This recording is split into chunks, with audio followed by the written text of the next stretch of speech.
Kapow, how's everybody doing today? Looks like Marco is up in here early. Bando Picks, how you doing, brother? Ground Fog, good to see you. How goes it? We're getting things going here. Yeah, another slowly but surely. We're definitely in the game still, though. No worries about that. How is everybody doing this fine evening? Oh, Neil McKenzie with the membership. Thank you, Neil. Hello, how you doing, brother? Awesome seeing you here. Thank you for the membership, man. We definitely appreciate it. Ways to help the channel grow. Um, yeah, another exciting day here. Nothing overly exciting though. That's a good thing, more crazy stuff on YouTube. I wonder if they're gonna put a button someday like, please stop showing me all the crazy stuff. Yeah, madness going on around the world, everything like that. But either way, I digress. Yeah, I figured I'd bust out some of the preferred EDC knives. I actually got a few more. Well, yeah, I gotta remember which ones I use, and then I'll clean them before we start. But hey, nothing wrong with a little bit of dirty knives. Be Shady, what's happening, man? Welcome to the chat. How are you doing this fine day? Yes. What's everybody carrying today? Yeah, I've been shifting back and forth between these still. So I think the only thing I got to do is get myself a Stonewash mini, and we're there. Couple sets of scales. Irish John, how you doing, brother? How was life over in Ireland today? I tried giving you a ring. I just figure you've been busy. How are you doing, my man?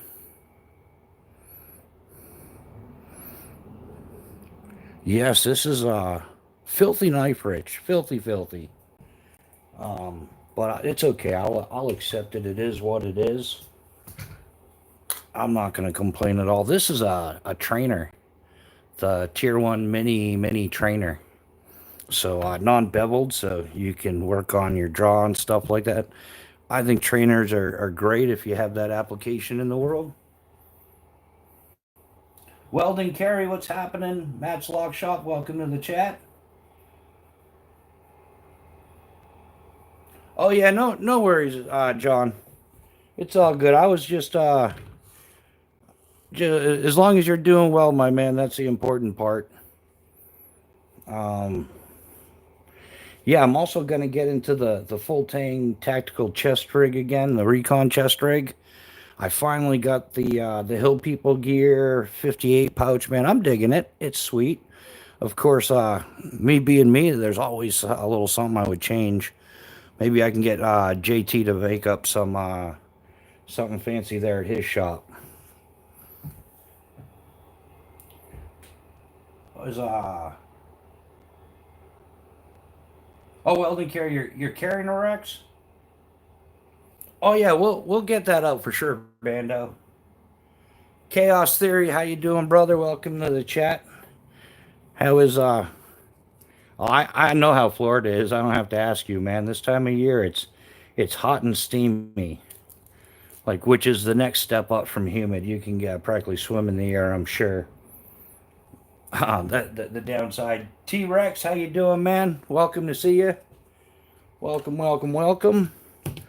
Yeah, we got the sheaths too. We're gonna pull out. I'm still deciding which knife I'm gonna put in the chest rig. I may change that around a little bit. Actually, I've been. It's kind of going to be an evolution as things come and go, as we see what fits and what does not. We will be constantly evolving that thing. Speaking of which, make sure I got all the goodies to go with it. So yeah, awesome Friday. It's officially August 1st, so whatever your August 1st dreams are, today's the day to start them. It's so hot in Florida the other day. I saw a bird blowing on a worm. Yeah. Let's see what else we got. Make sure I didn't miss anybody's. Oh,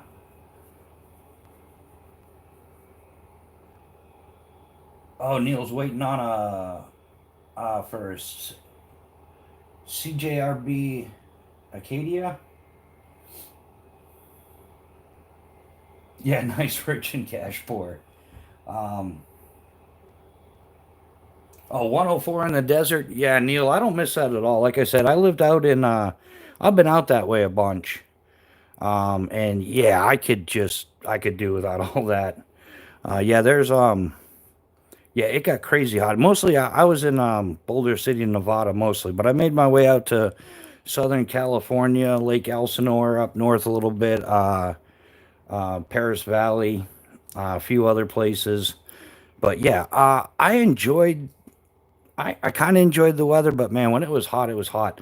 And then you start dehydrating and you don't notice you're sweating because the sweat dries as soon as it leaves your body. You just end up with a salty, sandy feeling, and before you know it, you're dehydrated. So, yeah, I could do without that kind of heat. All right, we're going to get tonight started off just right, kicking back the monster drink. If anybody should sponsor my channel, forget the channel. They should sponsor my life. Monster energy drinks, man. And I've had my fair share of Red Bulls and Go Fast and Stingers and all that, but yeah, that there is the sound of tasty goodness. Financial stability just got my sister involved in my accounts. Yeah, Bando, I got a kick out of that, man. Yeah, that's another thing. So much gets lost in text. I think if like we were in person and things were said, or like if we were talking on the phone and it were said over text, messaging, whatever the preferred vernacular is for that. Yeah, because I thought it was funny. I thought it was hysterical, and then I'm like, no, this kid. I can't believe you put that out on the internet, man. You should drop a link to that. Yeah, it's not about clicks and views. Well, it is for me. I want people to support me on that video. Like, yeah, in all my years, that's the most amount of nonsense I've ever heard. Like, what do you mean you don't need anything from the tactical shop or a new knife or something? That yeah, it just wasn't, the math wasn't mathing on that one for me, buddy. So, um, yeah, it is what it is. Got the white can, man, not as sweet. I like them better. Yeah, everybody's got their preferences for sure. Yeah, Rex. I've had them. I just kind of like, I don't know. It's like, remember like back in the day, most of the guys in here are like Gen X and all that, except for Weldon Carey. He's got young, soft hands. Um, but a lot of us are like Gen X when we had like Snickers and then we had Twix and then you had like Milky Way and stuff. But now they have to have like 15 variants of like Snickers. It's Snickers extra peanut, Snickers with almonds and peanuts, Snickers with extra caramel, white chocolate Snickers. Like they got to have like 18 flavors of each thing. So yes, I just started on the regular, cracking a can, and I just stuck with it. I've tried the others. I've tried the Monster Assault and yeah, the low sugar one, sugar free. The imported one with the little twist top cap and everything. I've tried them all, but I came right back to the original. Um, Snicker ice cream bars. That shit is. Yeah, you're right, Rex. When you're right, man.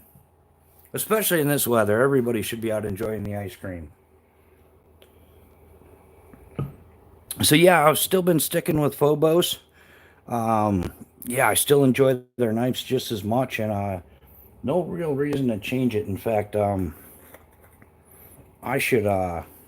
Who else in here uses the Wicked Wax? As I show it upside down, Wicked Wax. I still someday I'll get to the lights, but we did get some cool stuff. We got the Vargo Parabottle. I'm just gonna do these scales real quick, guys, because the OCD's kicking in, man. It's like you should have done that a week ago. So we're gonna do it now because that's what we do here. We might be winging it a little, but it's all good. Well then, Carrie, how are you doing, man? I know you were taking a little hiatus there, getting moved and stuff. Are you getting back to your lives and stuff pretty soon, buddy?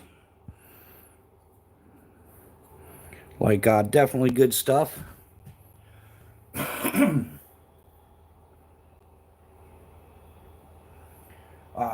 Bushcraft Rebooted, Neil McKenzie. YouTube Music Portal, welcome to the chat. How are you doing this Friday evening? So what's everybody drinking tonight? Like I said, I got the it's a nice cold. You can the condensation's already building on the can here. So for my temporary insanity this week, YouTube recommended a short to me. And I'm like, all right, I'm going to watch this short because it's relative to my life. And I watched the short, man. And holy crap, the number of people in the comment section. The comment section just about, this is why I don't have any hair. The comments were outrageous. Like, nobody knew what they were talking about, but everybody knew exactly what they were talking about. And they all had the answers, and none of them had zero experience. And that's why I don't watch skydiving videos on YouTube. Because they're not usually put up by skydivers. They're put up by somebody who got the footage and then, made some, clickbaity title. And then, the comment section went wild. And, I did my best not to answer them, but I answered a few of them. The video was like some girl punching a cloud, which is what we call it. Going through a cloud, we call it punching the cloud, which is against federal aviation regulations, cloud clearance standards and stuff like that.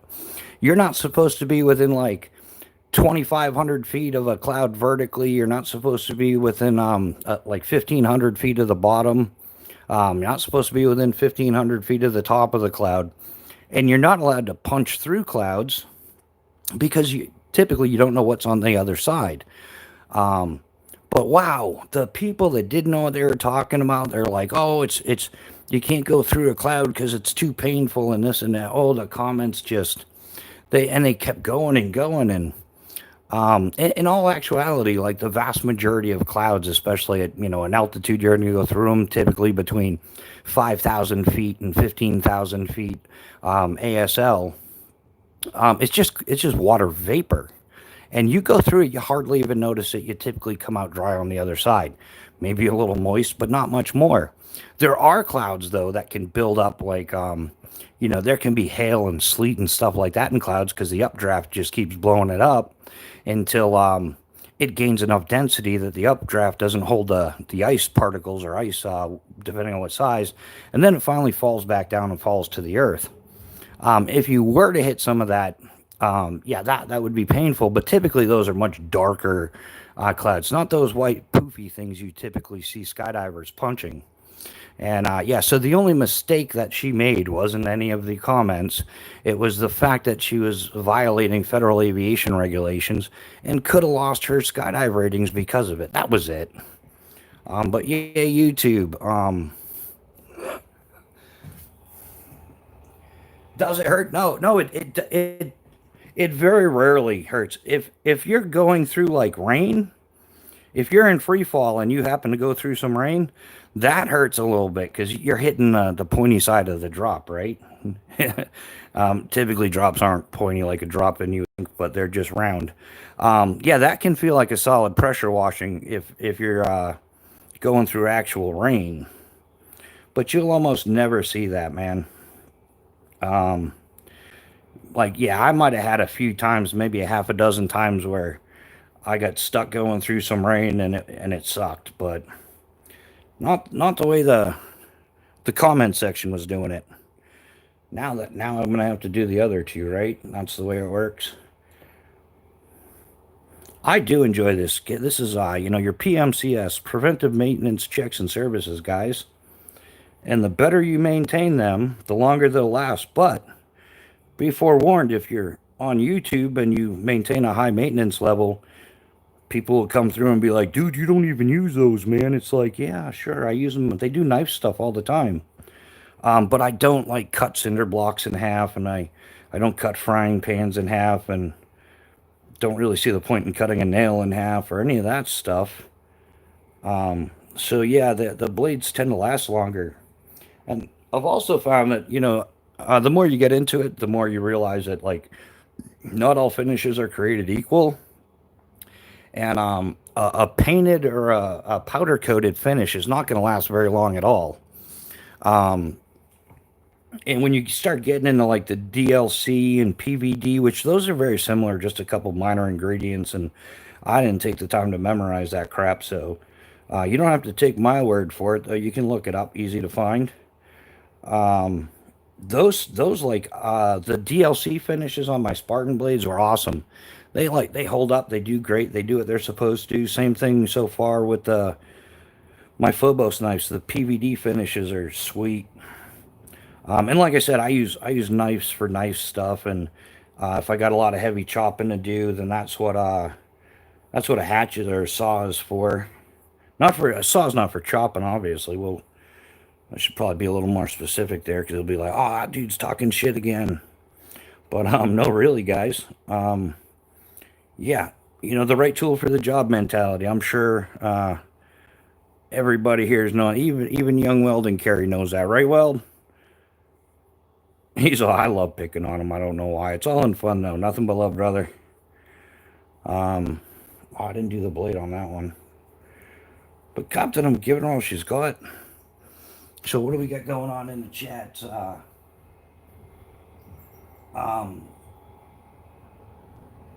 VFR, does it hurt? Those kind of have a mesmeric look. If you could only pick one O-tip to survive 7 months. If you could only pick one Q-tip to survive 7 months in Antarctica, which one would you pick? If you could only pick one Q-tip? What are you talking about, Grandpa? In Antarctica, I wouldn't go there in the first place, man. But in the we're doing a YouTube fantasy question. I'll entertain that. I don't know, man. You said a Q-tip. What one Q-tip would I pick? It's got to be. This is a trick question, right? Like there's a gag here. I'm ready for it.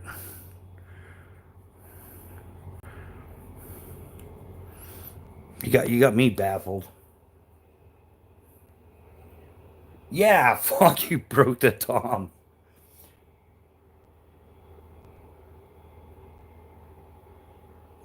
Pupper Rhino, how you doing, my man? Welcome to the chat. Hey, man, I was thinking of you last night. Well, early this morning, actually. I made homemade soft pretzels, and not my first time, but every time I end up using something different. Like I'll put a little like olive oil on the pan or something like that. Rub a little butter on it and stuff. And they always recommend parchment paper, and I used parchment paper for the first time this morning, and everything stuck to it. Not all parchment paper is created equal. I'm confused here. But I was like, if I know one person that would know the answer to that, it would be you, my man. How are you doing?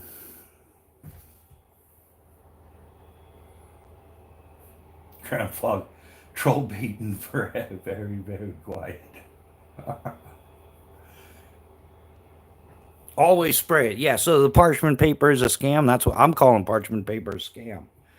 Cause man, yeah, I was it, and I'm no professional. I'm definitely on amateur status. It takes me about like 3 hours and change, start to finish, to make a good sized batch of soft pretzels. Cause Mrs. Bushcraft, she's been whining. I mean, asking me to make her some of the cinnamon sugar ones, like Auntie Annie's or something.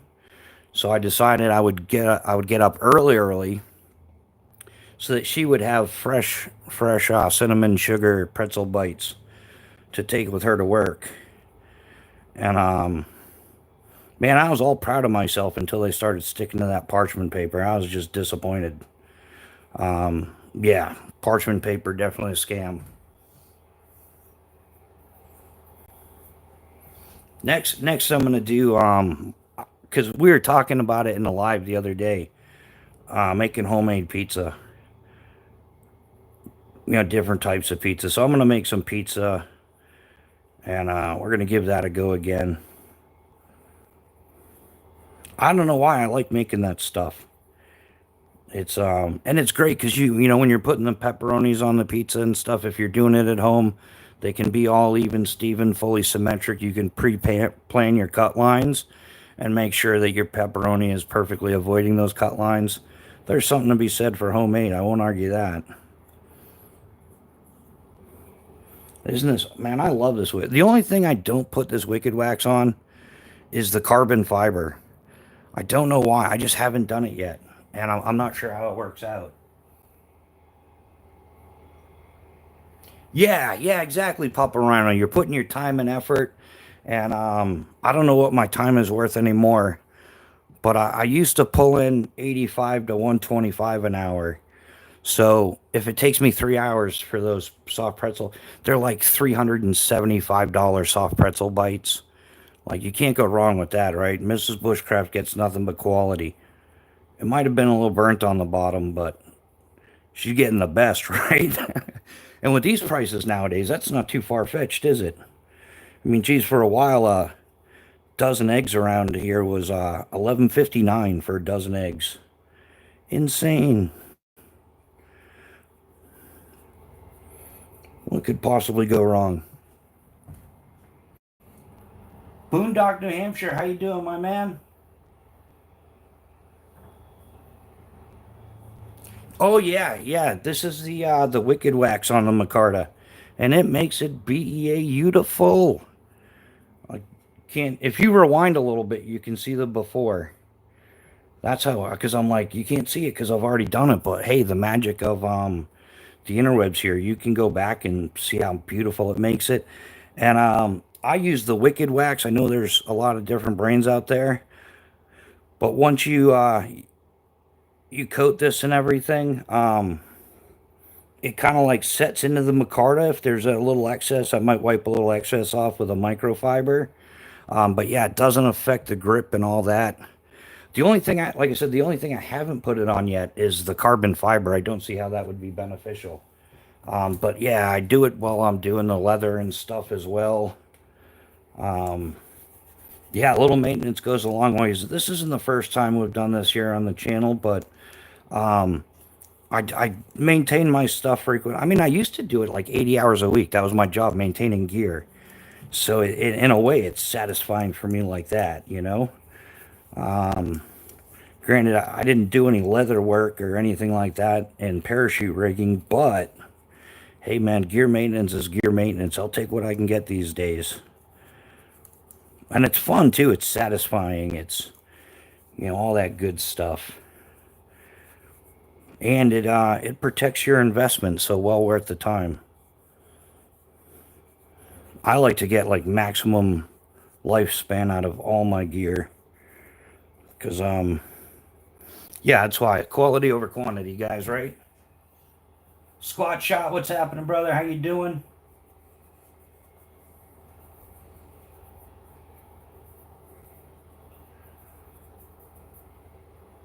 Uh, oh yeah, you're on lunch break. Nice, man. How's that going? Yeah, hey guys, Boondock, New Hampshire. Gotta give a shout out. He's another New Hampshire resident. He's getting his channel fired up.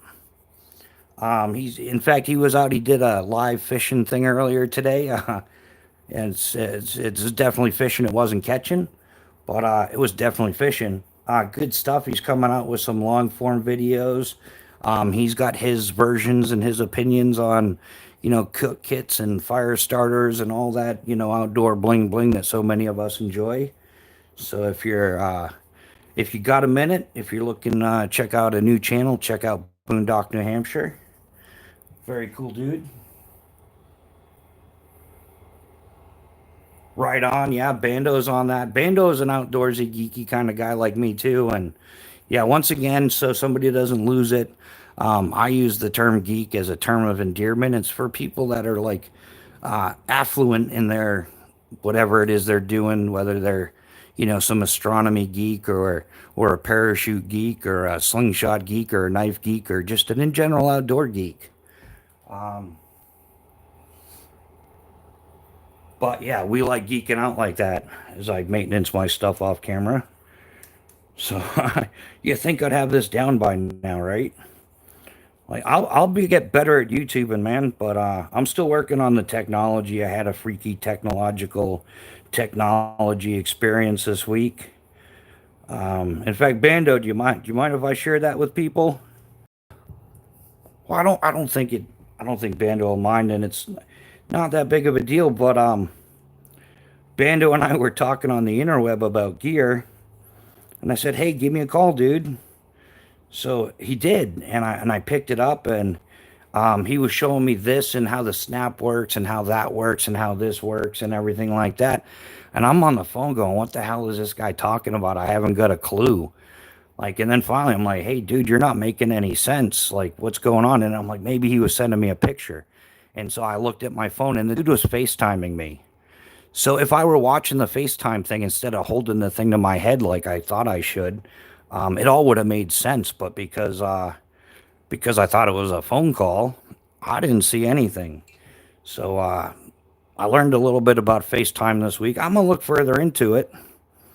I talked to some family and friends about it, and they said so I'm like, it's kind of like doing a live chat. And they're like, yeah, it's exactly like doing a live chat or whatever, but it's only one person instead of a group of people. I'm like, oh well, that makes sense now. I'm going to try and do some mixed radio stuff tomorrow. Oh yeah, the mesh tastic. Yeah, Bando, that's awesome, man. I'm a car dweller, so wherever I want, but usually the central western region. Oh yeah, yeah, Boondock. Chaos Theory used to live up in New Hampshire as well, a bunch of years, and now he's down in Florida. And if I'm not mistaken, looking into the Carolinas. Not that I blame him. Or yeah, if you saw Papa Rhino's in, you might want to like that. That's ideal. What he's got there. So Arkansas, I believe now, right?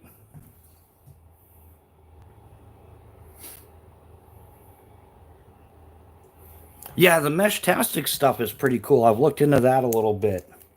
That seems to, it's like your own personal like texting stuff. You can yeah, like a early 1990s pager. If is what that mesh tastic reminds me of. Like an alphanumeric pager that you have your own system. So you're not paying the operator like 50 cents every time they answer the phone to send you a text message. Anybody else remember that time? The alphanumeric pagers when that was banging technology. It's looking beautiful, my man. So yeah, doing a little knife maintenance here. Yeah, always. I got a mental note of that now. Always spray, man.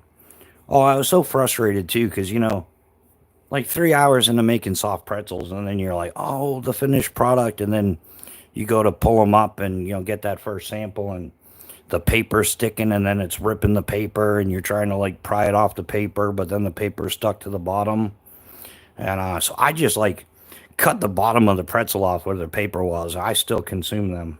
That's way too much work to just throw them all away and start over. But of the part that was left, they were pretty good. I tried to get one that was like on all in one unit, and it sucked. It sucked on battery. Yeah, battery usage is heavy. Yeah, we've had elk bugling around as well, sitting on the porch. Yeah, that's all. You're out there in nature for sure.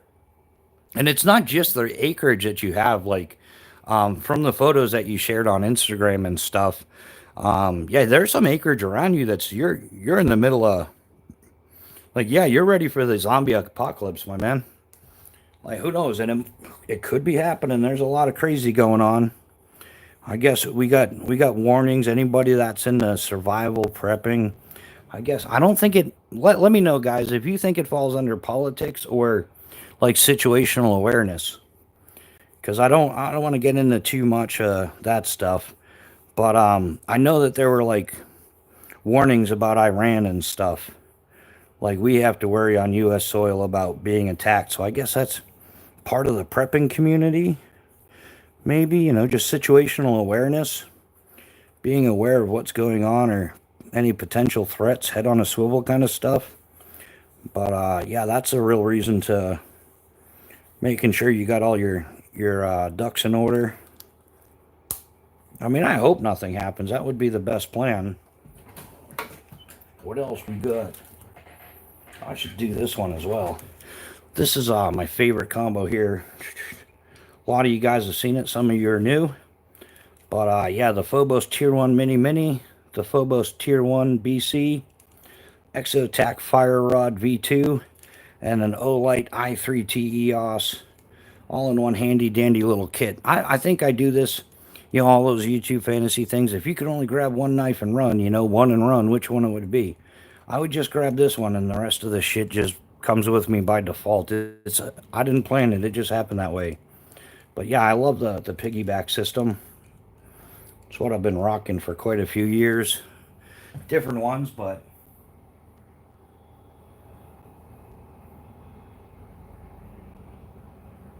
yeah, I hear you there, Papa Rhino. Yeah, it goes both ways. It depends on, yeah, like to what depth you're getting into it. So as long as you're just saying like, hey, it's you know, it's a potential hazard. Like, you know, maybe it's something you want to be prepared for.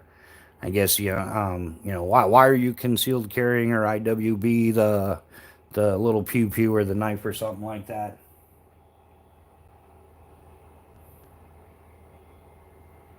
Yeah, they have been. So, Blue Dog, don't worry, I was born in Connecticut but moved to New Hampshire when I was 5.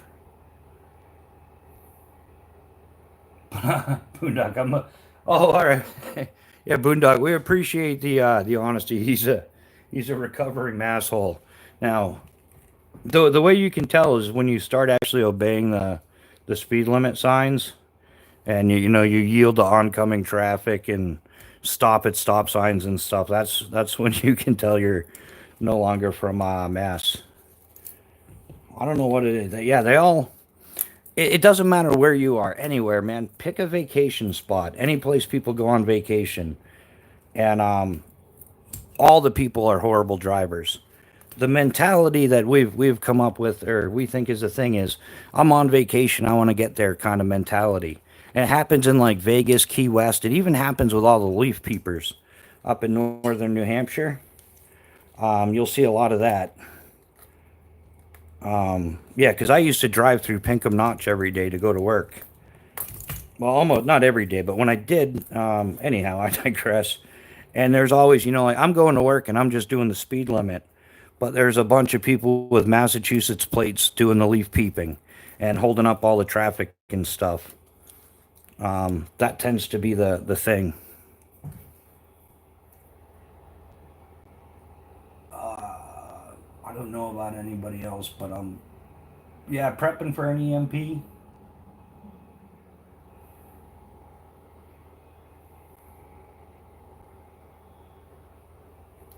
Yeah, Bando, I think you're right. Yeah, I mean, I was like that even. Like when I would like ECD a sidearm, a pew pew, whatever we're allowed to call it. I know they're buckling down on that even further now. Um, like even though of all the firearms that I liked the Beretta 84 FS the best. Yeah, I know it's only a 380 and blah blah blah, but highly unlikely I'm gonna need it. And yeah, the person that takes the 380 to the face isn't gonna be like, haha, that was just a 380. There's you're gonna get more of a reaction that you're looking for. But yeah, I like the fact that it was like a smaller mid frame. We'll just stick with mid frame. And it was, yeah, it's lighter, easier to carry. You don't need like a super heavy duty belt and all that, you know, depending on how you're carrying it. Um, yeah, so I was totally for that. Or like, you know, some of the mid-sized Glocks or something, or compact Glocks. I don't know. I never really got too much into Glocks. But yeah, definitely. That's why I would carry an 84 FS. And it was nice too because it was the double stack version. So it was a 13 plus 1, which is nice for a 380 and a mid-size. But yeah, that was my go-to back in the day. Yeah, just doing some maintenance here. Yeah, I gotta remember camera angles and stuff too, right?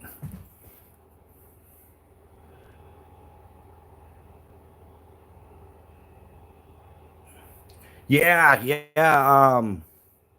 Sig's catching a bad rap with that 320 series, right? And then I don't think it's I don't from what I gather, people aren't upset that it has an issue. Like this mechanical things that anybody with, reason and logic is going to remember that, anything mechanical can and will fail, but we try to prevent that.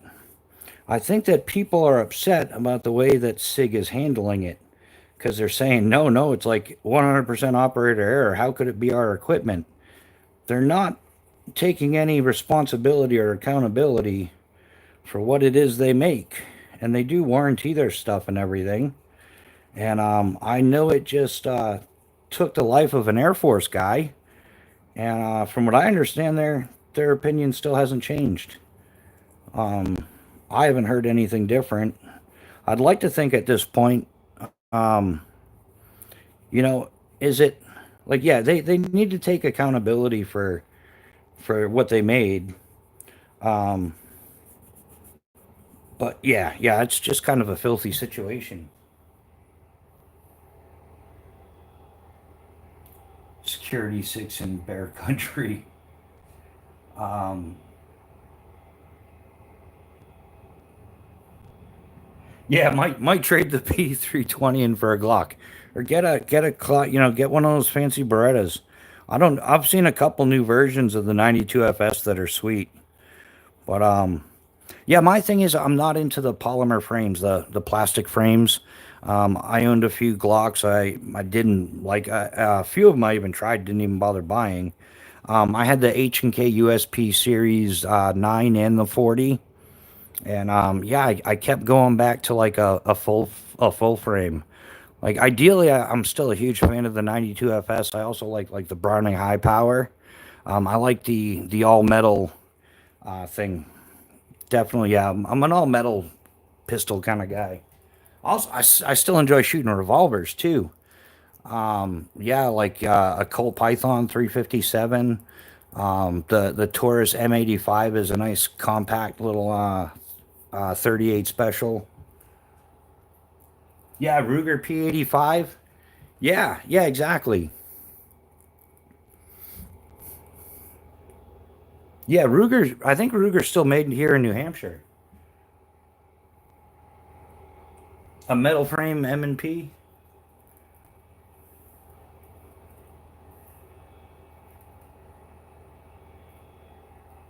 Oh, there's a problem with which Beretta rifle. Yeah, I'm trying to keep up with the comments at the same time. So, yep.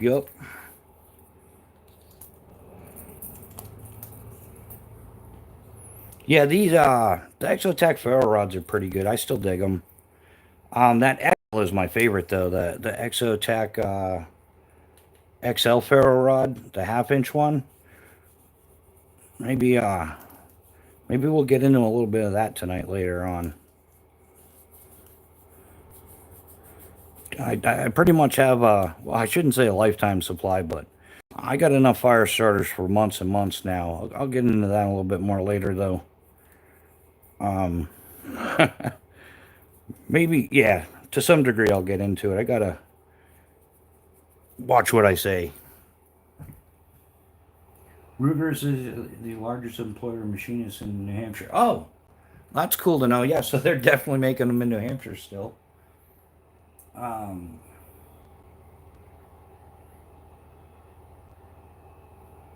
yeah, SIG is also a New Hampshire company. Yeah, man, I really do wish they'd handle that better.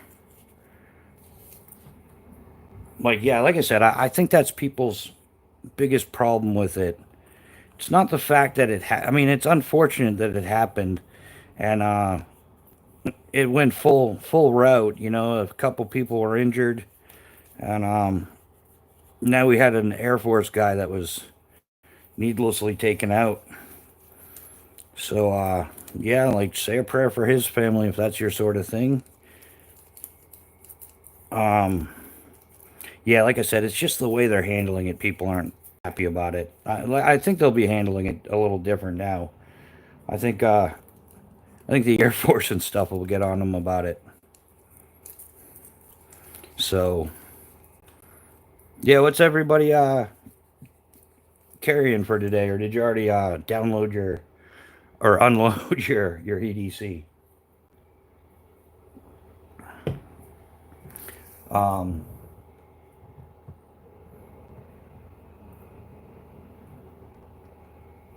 that's the cool part, though.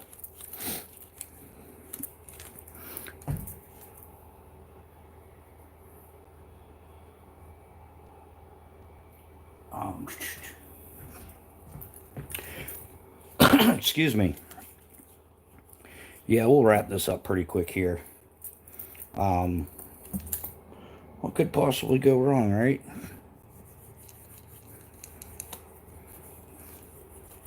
Guess as much as I like leather, this is the part about leather I don't like is the maintenance and stuff. Um, and if you don't maintenance it, then yeah, there it goes. So yeah, so for anybody wondering, these are the two scout carry straps, and one of them was up top here. The ferro rod holder was down the bottom, and you could put it either side. But I moved one of the scout carry straps down to the bottom, right here, which that's loosening up a wee bit.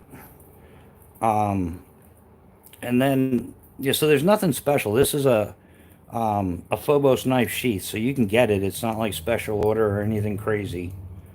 And then on the back of the Tier 1 mini sheath, I just put these through the standard belt loop. And since there's two, it fills it up pretty nicely, keeps it kind of stable. And that's all I did. It's not like some big fancy custom sheath or something. I've had a lot of questions about it in different shorts and stuff, and people ask about it. So I figured I'd just show that again real quick. Well, it usually goes together a little bit easier, but I think everything becomes just a smidge more complicated when it's on camera. Or almost on camera. Yeah. Way to center things there, OCD guy. So what do we got? Bando haven't played with the M&P triggers yet, yeah.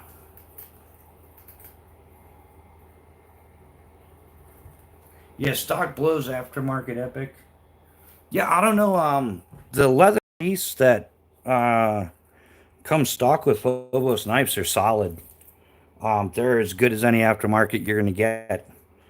But yeah, I think definitely when it comes to Kydex, I think all the stock Kydex is always pretty standard. But yeah, custom Kydex is where it's at when it comes to like low maintenance sheaths and stuff. And I've never really had a problem with any of the Kydex, so. Well, it fit in there 2 minutes ago. Come on, man.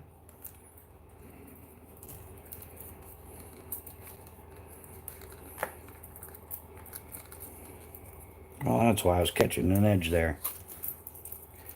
Yeah, so then, yeah, once you get the sheath mounted through there, it's just a matter of... I did them opposing just in case. I don't know why. Like 2 opposing gates. If you're setting up carabiners, rock climbing or something. I guess it went down that road. And then, yeah, Tier 1 mini. We'll kind of put this back together.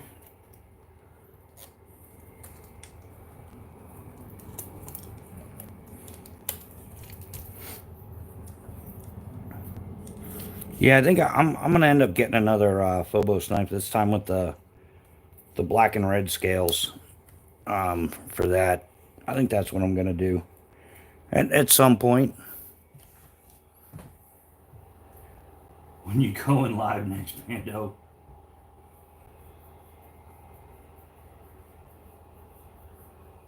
Suggestions for restoring cracked leather. Um,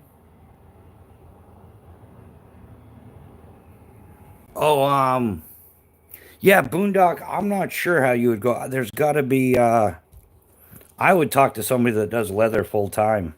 I don't really do leather. I'm like an end user. So yeah, I don't know what to tell you about restoring cracked leather. Unfortunately, my experience with cracked leather has always been boots, and usually once they start to crack, That's usually when I start shopping for a new pair, unfortunately. Then I just have a little bungee thing there to make sure that doesn't come off. But yeah, that's got to be one of my favorite rigs going so far.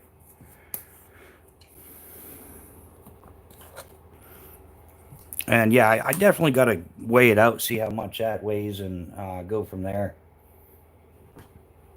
I'm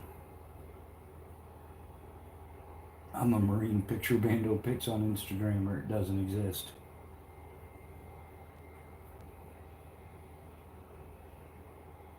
Yeah, just getting caught up on the comments here, guys. We'll get I'll clear this stuff out of the way for a minute, and yeah, we'll do that. We'll move on to the chest rig thingy, because I've been digging that. It's an ongoing project for those of you that are kind of newish, but of course that shuts off when you touch it. Wow, what could possibly go wrong? Well, I should leave that knife out, right? Yeah. So anybody got anything planned for this weekend? Anything exciting going on, or any of that good stuff?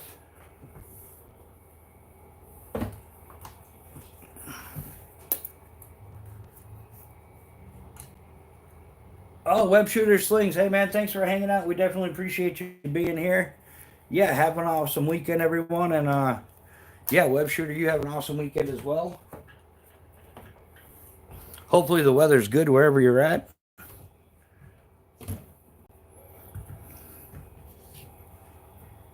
Knife sheaths. Yeah, this one.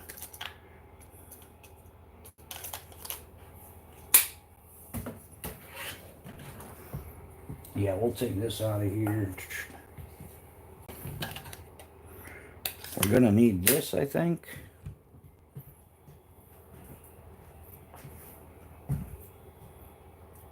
I'm gonna be a wild man. Groceries. Yeah, groceries and lawn. Living on the edge. Well, nowadays that is, isn't it? You never know what kind of crazy is gonna happen at the grocery store, or the laundromat for that matter. But hey, I used to dig doing the laundry at the laundromat because they got arcade games, and it was like a flashback to the 80s. Like playing Pac-Man while you're waiting for your clothes to dry. Alright, hopefully this fits okay. I did take the harness and the waist belt off just so it fits a little better, but they're here. I just took them off. And then, so this would be the opposite look at it. This right here is the Hill People Gear 58 pouch. It's allegedly 5x8. I didn't measure it to see how accurately that is. I do have to find like a vertical triple mount or something, or I got a couple friends that I think are still in parachute rigging that would be good at. I mean, not all parachute riggers are good at sewing. I'll let that out there, but there are some that are awesome at it, and especially when it comes to custom work. And I'm thinking I got a buddy actually out in Nevada, in Boulder City, and I'm gonna shoot him an email or give him a call or something and say, hey dude, could you help me out with a project? And I'll give him the specs and everything. And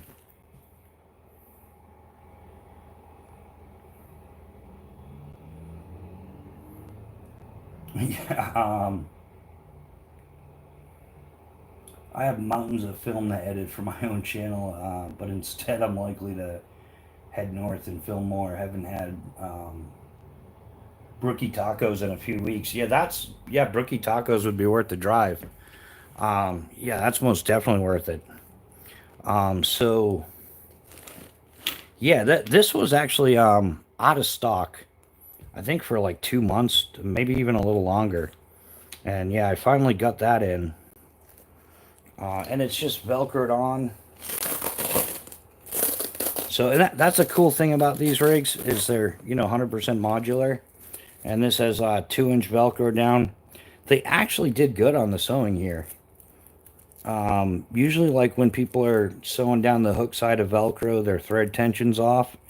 And it looks like poo-poo. In fact, a lot of stuff that I've been looking for to outfit this chest rig with. I'll look at it, and you can tell in the picture that like the sewing is absolute trash. So yeah, it does have the large zippered compartment in the back here, and those that have been following, I was able to fit everything I wanted to. I've got my Trend Diamond sharpening plates here. They're like the 2x3 sharpening plates. Leatherman bit kit, the whole kit thing. I've got my spare AAA batteries, which I have to get another Streamlight, and it'll definitely fit in, but I've only got one of those i3T EOS's, and the other one stays on my knife set there. And then on the front side of it, we've got the Olight Warrior Mini 2. And there's a second slot behind here. And I'll let you know what one of my gear peeves is. Like, it rots my brain real fast, is when you see somebody doing a kit on YouTube, and for some reason they find it mandatory to find something to fit in every single slot, and then they're like, this kit has 273 pieces, and it's like, yeah, but 261 of them you're never going to touch. They're just there to fill the slot. Don't feel as if you have to fill every slot, guys. Just, you know, if it fits your gear, it fits your gear. That's the important part. You don't have to fill every one of them. I've got the Leatherman Raptor folding shears. I've got my Leatherman Surge right next to it. And of course, because I'm not a savage and I encourage the use of eating implements no matter what your situation is, we've got a spoon and a fork. And the Vargo titanium ones, and we've got the Vargo titanium chopsticks. I opted out of the butter knife, man, because I never use the butter knife. I always have a good knife. And then yeah, I'm gonna find like, yeah, some type of shell holder. I've looked at a few different things. I might look into just having somebody make one at this point. Like I said, some of the stuff is trash, but then I've got my basic fire matches and a lighter, and a special edition lime green, right guys? Because this is OD. And then I've got the rip spool. So got a little repair, and if I needed tinder, I could use the 2-inch tape as tinder, etc., etc. But yeah, I am going to get an organizer for this. And then I might talk to Black Bear Custom Kydex right over in Maine. And I might have a custom Kydex sheath made up to fit this and still make it an easy draw. The Phobos Knives Calcula. I kind of want it to be a little more, less knife shaped and more just like to fit the slot. And I want to have the hook on the back side so I can attach it to the sheath or whatever. And then I'm going to put like a loop, or no, another pile on this side so I can hook some Velcro. I found some Velcro rounds. I got to order them. It's that high adhesive, and I'm going to stick it on the back here. You can get them in like 2-inch, 2 1/4, 2.5-inch diameter, so it'll fit perfect. And then, bam, I've got my fire starters right there. That's the back panel. So it's still a work in progress, but the major component was the Hill People Gear 58 pouch. And like I said, I might go ahead and just have a custom one made. Just base it off of their design and do a one-off and have it like cut to fit, because you know that would be appeasing to the OCD. I'm telling you, you can't go wrong with custom. And then yeah, so that's that. This side I'm still working on. I've got some hand warmers. I've got to order some space blankets. I'm all out of, you know, Mylar blankets, whatever you want to call them. And then I'm going to do the Can of Provisions water decon kit. That'll end up going in here. A few other things I want to leave a little bit for the imagination, and some things for a surprise. But this will be completely like organized, dress right dress. And I haven't even started on this front pocket here. I kind of know what I'm going to do with it.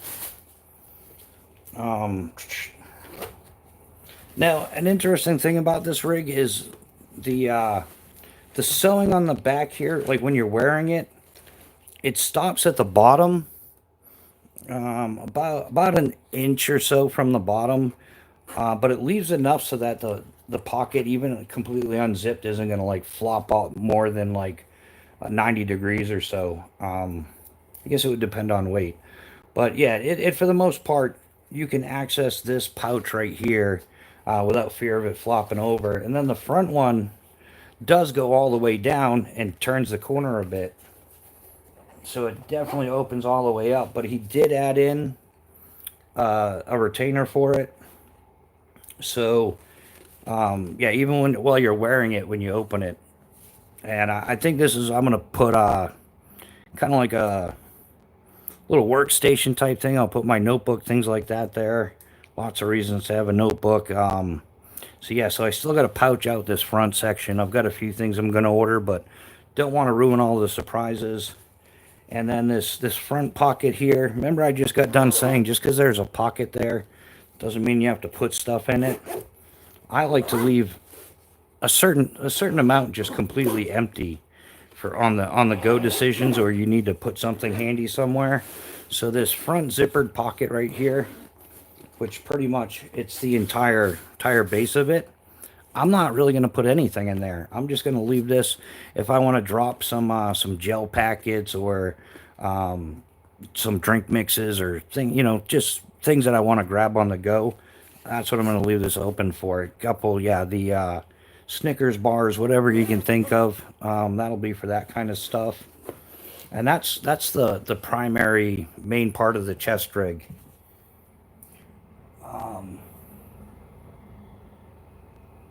Getting caught up on the comments here. The i3, yeah, definitely chaos. Yeah, and I just saw them on sale somewhere for like, they're like usually 20 bucks. 20 bucks is the MSRP on those Olight i3 TEOSs, and you can get them like 15 bucks all day long, 17 bucks, whatever. Yeah, definitely a good idea. Bad shit crazy, what's up? How you doing? Welcome to the chat, man. Yeah, I went on that little gear rant there, and I'm catching up on comments. I keep eyeing that rip spool. Yeah, the rip spool sweet, Bando. We'll definitely talk. I got two of them. Yeah, they're definitely sweet. Pharaoh makes a knife wrap that goes around the sheath and bolts to Velcro and that. Yeah, I'll have to check that out. Pharaoh Concepts has a nice knife wrap. Okay, sorry, found the Leatherman Raptor copies for $35 on eBay. Oh, that's really 35 bucks. Well, yeah, I don't know. I've never had good luck with knockoffs. They're knockoffs for a reason sometimes. But yeah, never had good luck with that stuff. In fact, I found the knockoff of the Therm. They make the battery carriers and stuff. Wow, you got to read the reviews. Like the thing didn't even close up all the way, and one of the perks is you're keeping those lithium batteries, watertight. And yeah, that definitely didn't follow through. Yeah, they have. This is the Therm Vault. It's something like 21 or V20. I don't know, man. It fits like an 18650 battery or two CR123As. It's not this model, but they have the Vault 5M, which is a wider box, which I actually have, but it's like put away. And my tripod's in the way to getting it. But yeah, they have one. That's the whole thing. You want to keep these lithium batteries like pretty well protected. They cause a lot of accidents. I'm sure you guys have seen that. But yeah, I found a knockoff of it, and it was on Scamazon. And yeah, it was like half the money. Instead of like 55 bucks, it was like 30 bucks or something. But you could actually wear it, it's a larger square case, like maybe like 3x5 or something like that. And where the seam is, where it closes, yeah, you could see right through to the other side. So it's not keeping any water out. And I do have a Therm 5M, Volt 5M. And yeah, the thing's awesome. It's modular, all that good stuff. So whatever your batteries are going to be, you can switch it up.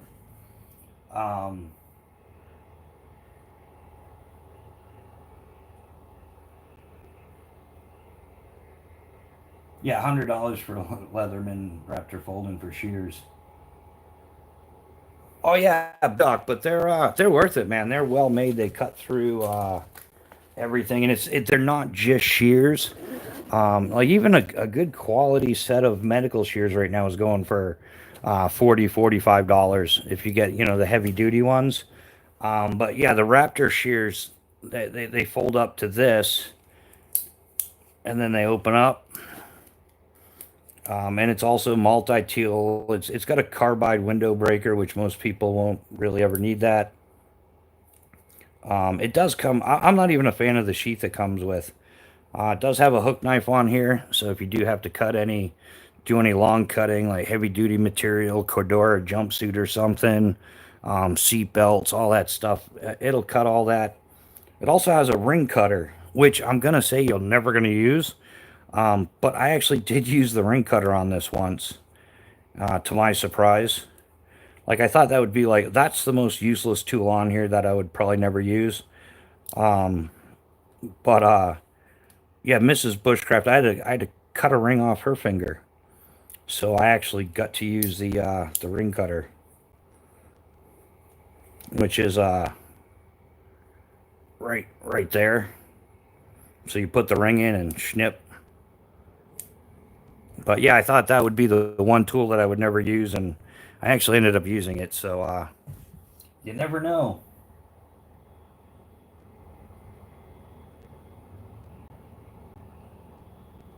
Yeah, and yeah, to each their own too. You know, like when we got these, uh, geez, they were only $100. I think they were $100, and then we got them on sale like 20% off or something. Right? No, I think it's when they were like $80 and we still got like 20% off. Yeah. Yeah, they were $80 like 5, 6 years ago. And then at some point they jumped up to $100. And then, like I said, she got like 20% off the $80, which is 16. So, yeah, so $64 instead of $100. It kind of like puts it into a little bit better perspective. It was a much better deal at $64 than it is $100. But I mean, everything's gone up. Like silky saws, I used to buy for $55 or so. Now they're up around 110, 120. The silky Zubot. I've owned a few of those because I keep showing them to friends, and they're like, "That's awesome." I'm like, "Here, keep this one. I'll order another one."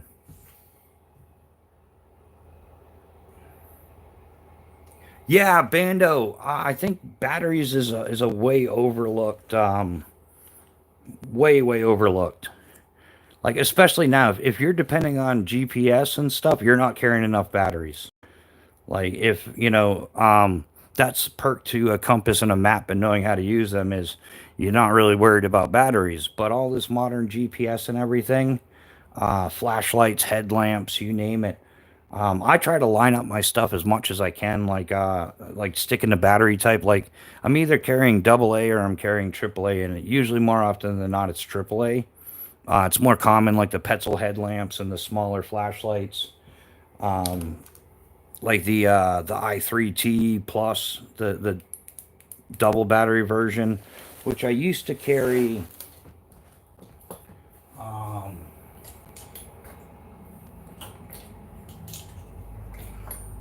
yeah, I used to carry Streamlight. One of the two. Here we go. We'll get these right in order. The TAC 2 Pro or whatever. Yeah, and the single version, or the Micro Stream and Micro Stream Plus or whatever the hell they're calling this one. Yeah, the Plus, the two battery version, the one battery version. Who cares what their nomenclatures are, right? As long as it gets the job done. But what I found myself using more often than not is the single AAA version. So now I'm leaning more towards, like, I used to carry the double version and the single version, like two is one, one is none, that concept. And I just did, I don't know why I did that, but now I'm kind of leaning more towards stuff like that because the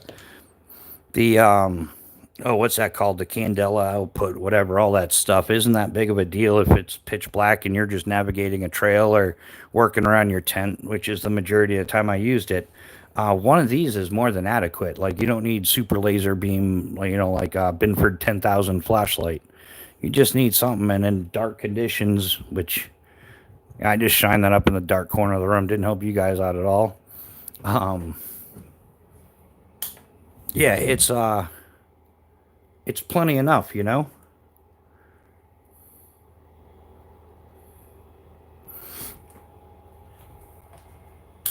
Look at that special effect. See how I made it dark in there on command? Anybody that wants to know that trick, just go ahead and email me. I'll hook you up. So yeah, so I started getting more and more. So I'm more apt to carry 2 of the single AAA flashlights now than these. Like I don't really see the point. And then if you couple like a small one, or I just had that sheath, didn't I? That's why it's not where it's supposed to be. It's out here. So yeah, so if you do something like this, I like the 2 modes with the OLED i3T EOS. So you can use the dimmer one, and it's not that big of a deal, or you can, yeah, double click it, right? Maybe I need new batteries. But yeah, you get the idea. This is plenty for around your tent, in your tent, stuff like that. And if I really need to see something, anything with an 18650 battery, I got into the Olight Warrior Mini 2s, and these are pretty damn good as well. So yeah, your 2 is one is none kind of concept, or your primary and your backup, depending on how you want to view it, or the right tool for the right job. Brand new American, how you doing, Pat? Welcome to the chat. How's life treating you, brother?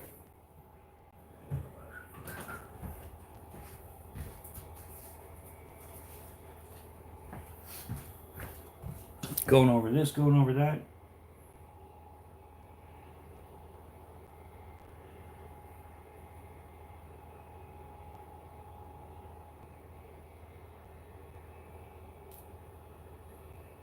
Yeah, I've been looking for a waterproof 4AA battery case. Yeah, that's a tough. You can yeah, check out Therm. They've got a couple different versions. Of those vaults that they got one that'll fit, like I think it's 4. I think 4 AA, 8 AAA, like something like 6 CR 123s. I can't remember exactly what it is, but Therm definitely makes something that'll fit the AA's. And it's waterproof, so comes in. You can get it in orange, I think, if you want to as well. Oh yeah, Neil's got the original Streamlight suit Stinger with LED upgrade. Yeah, that's. How's the runtime on that? It's got to be pretty good with the LED upgrade. But yeah, I usually kind of keep it pretty simple when it comes to the flashlights. And yeah, predominantly AAA. Yeah, like Chaos was saying, a lot of remote controls and stuff like that, TV remotes, all that stuff is all AAA. They're extremely common. They're easy to get. Yeah, even, I mean, if you don't mind paying extra for them, you can get them at the, you know, the 7-Eleven, the gas station, the Circle K, whatever's in your part of the country.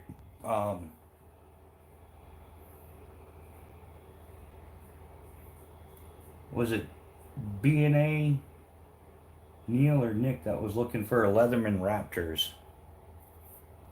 I'm not sure. Nightcore MH12 MT1A Pro i3T are my main lights. Yeah, I've got to get the MT1A. I've got the MT2A, and it's an awesome flashlight. It really is. I like it. But I'm 100% positive that I would like the single A, the single AA version, or the single battery version of this a lot better. Like I said, I'm leaning more towards that, the 2 stacks. The other thing I didn't like about the Nightcore MT2A is it has the rechargeable battery, which is cool. But where the hell are you putting this? Like, there's not a battery storage thing out there. It's like an odd size battery. I guess you could find something somewhere and throw it in a Ziploc bag. It is USB-C rechargeable. Hold on, wait, I might be lying. Well, it could be. I thought this one was. Oh, no, I'm not lying. That's the truth, guys. It's USB-C rechargeable. So that's a perk. But once again, yeah, the single version of this I would find much more attractive. And then you can get the batteries are similar in size to a single AA, so it's easy to find like a carrier storage unit for sure. But I do actually prefer AAA over AA. I think if you're really trying to, like diversify your equipment, because you can find, AA batteries, I think are runner up to AAAs as far as availability. You could still get those just as easily. I use a MicroStream and have a through night TN12 I1 takes. Yeah, 18650 batteries, I think, is kind of like the common use size cutoff. Like when you start getting into the larger ones, and who really needs that kind of lighting power, short of like military, law enforcement, search and rescue, then it definitely has its application. But if you're camping, hiking, going out, you're hunting, maybe you could use a high power light as well. But yeah, if you're just camping and hiking and doing stuff like that, then yeah, no need for those giant things, and then it's harder to carry more batteries.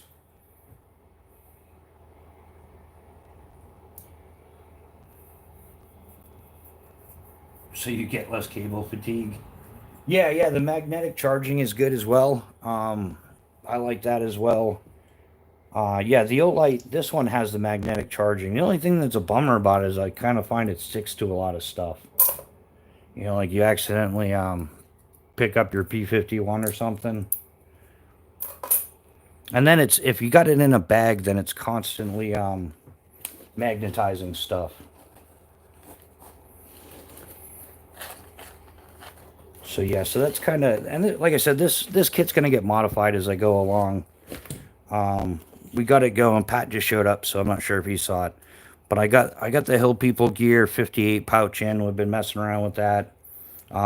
Everything I wanted to fit in here fits in there, which is awesome.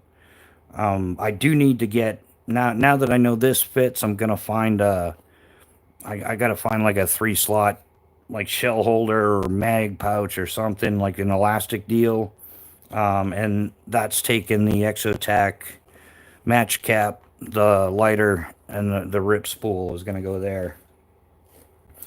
And then I'm going to look into Kydex for my Calcula. I think I'm going to go with the Calcula for inside.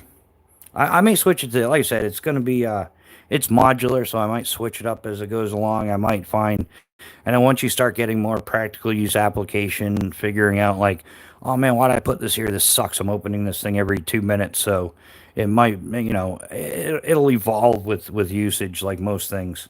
But yeah, so far it's going swimmingly. I'm stoked about it.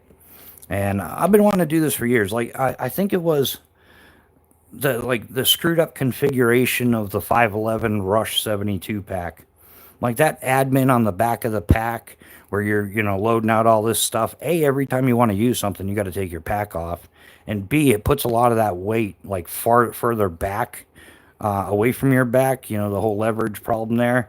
So you're adding some of your heavier stuff, your tools, your batteries, all that stuff is getting put far away from your back and pulling back on your backpack. Versus this on the chest is going to be readily available. It's going to offset the weight that's on your back.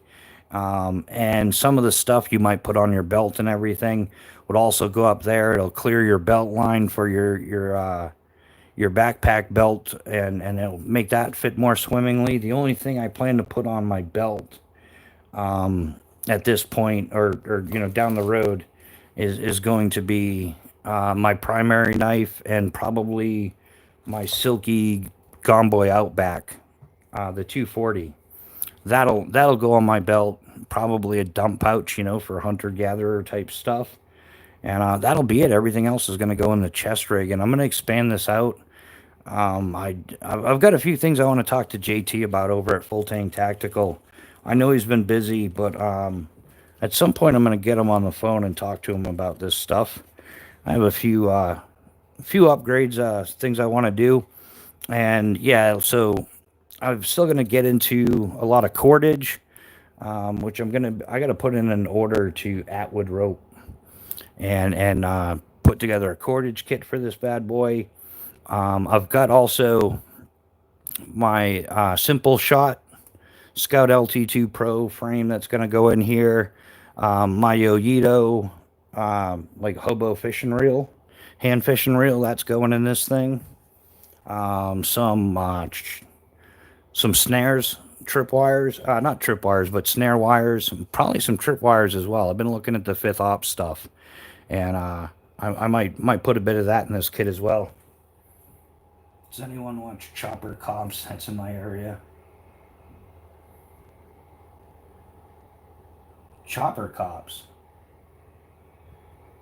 The MH is 18650. Yeah, okay, the MH12 is 18650, but I haven't gotten a USB-C battery for it. And it's got microcharging on the torch. Nice.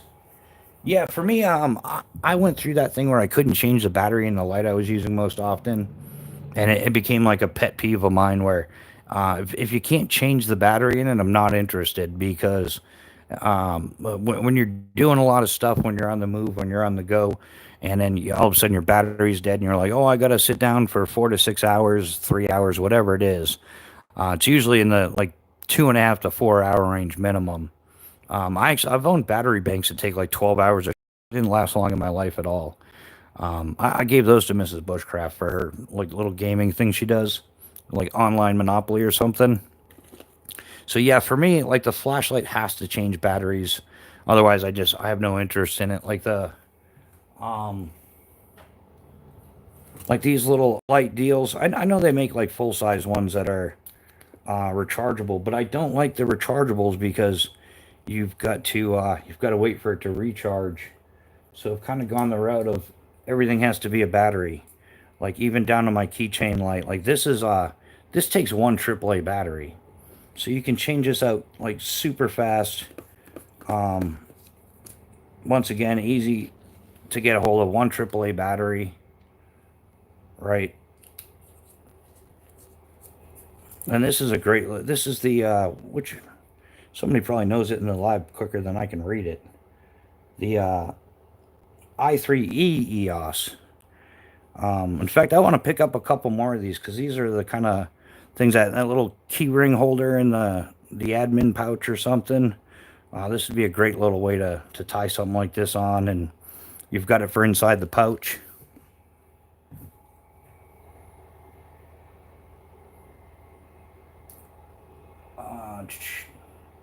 Does anyone watch Bando? I'll have to look into that. Had a policewoman of Broward County that was filmed by mail.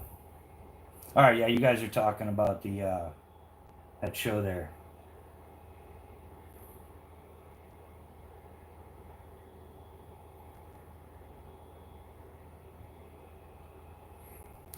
Yeah, so that's been my flashlight experience. In fact,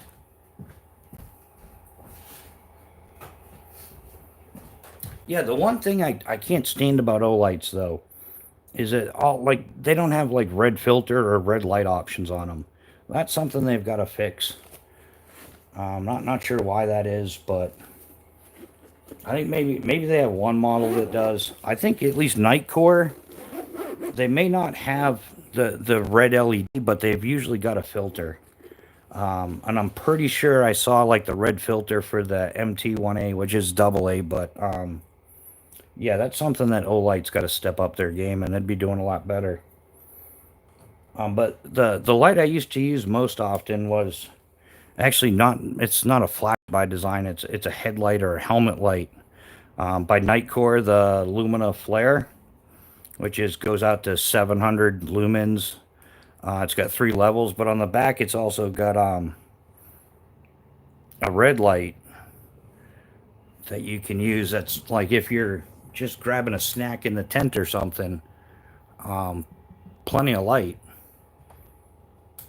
So it wasn't designed as a stealth camping or tactical light, but in the end it works better than most of the ones called Warrior Mini 2. Like you think that would have some type of red filter or red light. But the one light I'm really looking into is that Ace Beam Terminator M2X. It's got the RGB like red, green, and blue LEDs into it. It's an 18650. It's a dual head flashlight that has flood and a spotlight, like side by side. That's the flashlight that I've been looking into the most.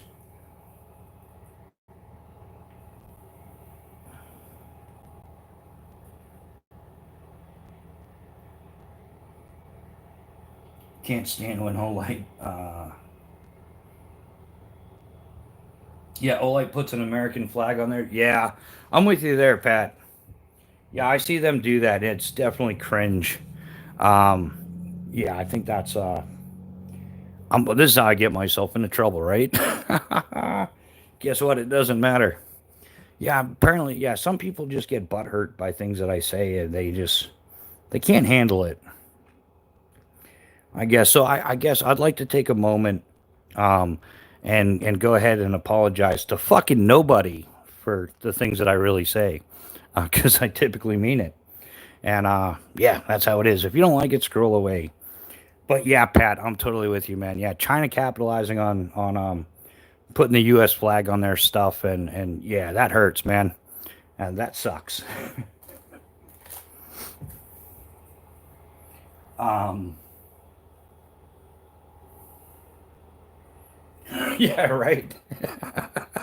Thank you, Irish John. I definitely appreciate the support on that one. Um, Deneen, thank you very much. Always a sweetheart. Thanks for being here. We definitely appreciate you. She's always got my back, and so do a lot of you guys, and I appreciate all of y'all. Yeah, we're in here for the good times, and hey, we may not see eye to eye with everybody, but we do our best, man. Really, we do.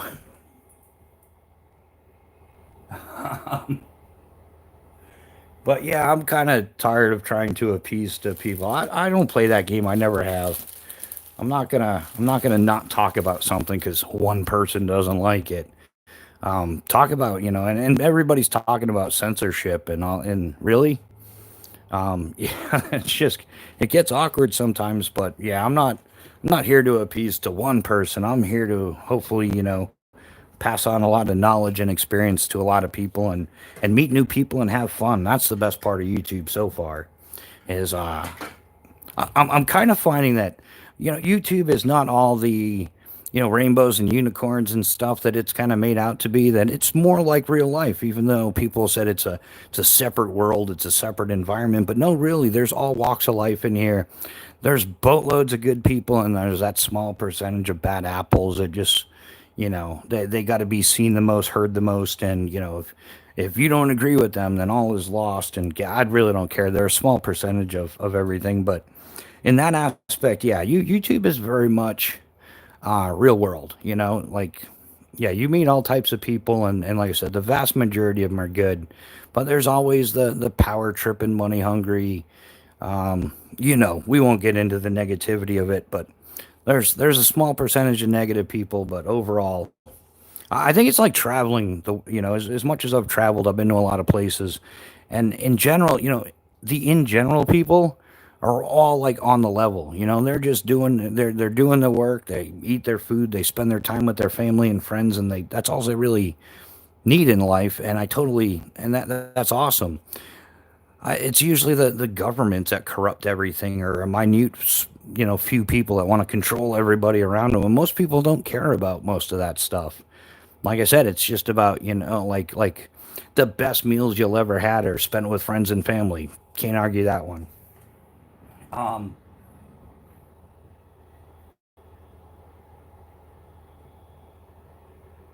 yeah, if you can't see anything, get the fuck out of the kitchen because we're on a mission. Yeah, exactly. So, and yeah, man, I like to support American values, good American companies more often than not is what I really try to do. After just showing no light, I know, I apologize, guys. We're working on it, but some things I've found, like I do spend a lot of time researching gear because, oh, twist my arm some more. Like I'm looking up gear, like it's my job again. I love it. But it's hard to find like stuff that's not made in China sometimes. And when it comes to like flashlights and things like that, it's pretty difficult. Or the majority of them are, even when they say made in the USA, they're not. Or like you'll have a USA company. Like I was heartbroken when I found out that um, a lot of Leatherman, a lot of Leatherman tools they're not stamped made in the USA because they have to be at least 70% made in the USA, like components and labor, like 70% of its overall production has to be USA made to stamp it USA. Otherwise, you're false, it's false advertising, whatever the legal mumbo jumbo is for it, and that's why only a few Leathermans are actually stamped "Made in the USA." And there's a lot of stuff out there like that, and some of them will try to skate that 70%, and it's disappointing. It really is, but yeah, I'm doing my best. But Full Tank Tacticals, they're out of Tennessee. FOBOS knives. Yeah, I'm doing my best to find is the majority of made in the USA products, and legitimately, like Predator Tools. They make those digging tools. Let's see.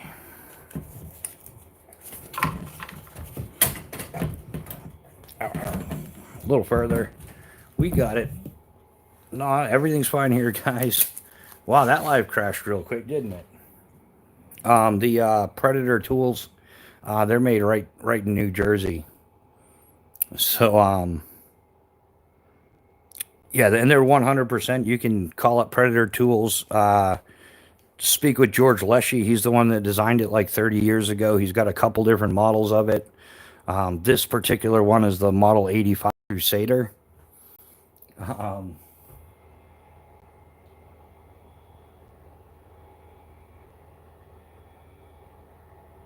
I'll shoot him a number. I think we have exchanged numbers, but I'll make it official.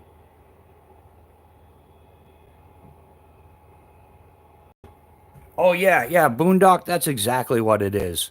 It's yeah. And it gets better, man. It's got the serrated side, so it's designed to cut through roots. And like I said, all it says digging use only, but you could use it for whatever you wanted, if you had to. And another cool option, like everybody remember the 80s like survival knives and stuff, but the compass at the end always broke, all that good stuff. This one actually unscrews. It has a fully functioning working compass in the end, and it's got the hollow handle. You can put whatever you want to put in here, but I put those toilet paper tabs in there because I thought that was freaking genius. And you find the right size, you can fit 9 of these in there. So emergency shit tickets. Maybe you grabbed your tool, forgot to roll.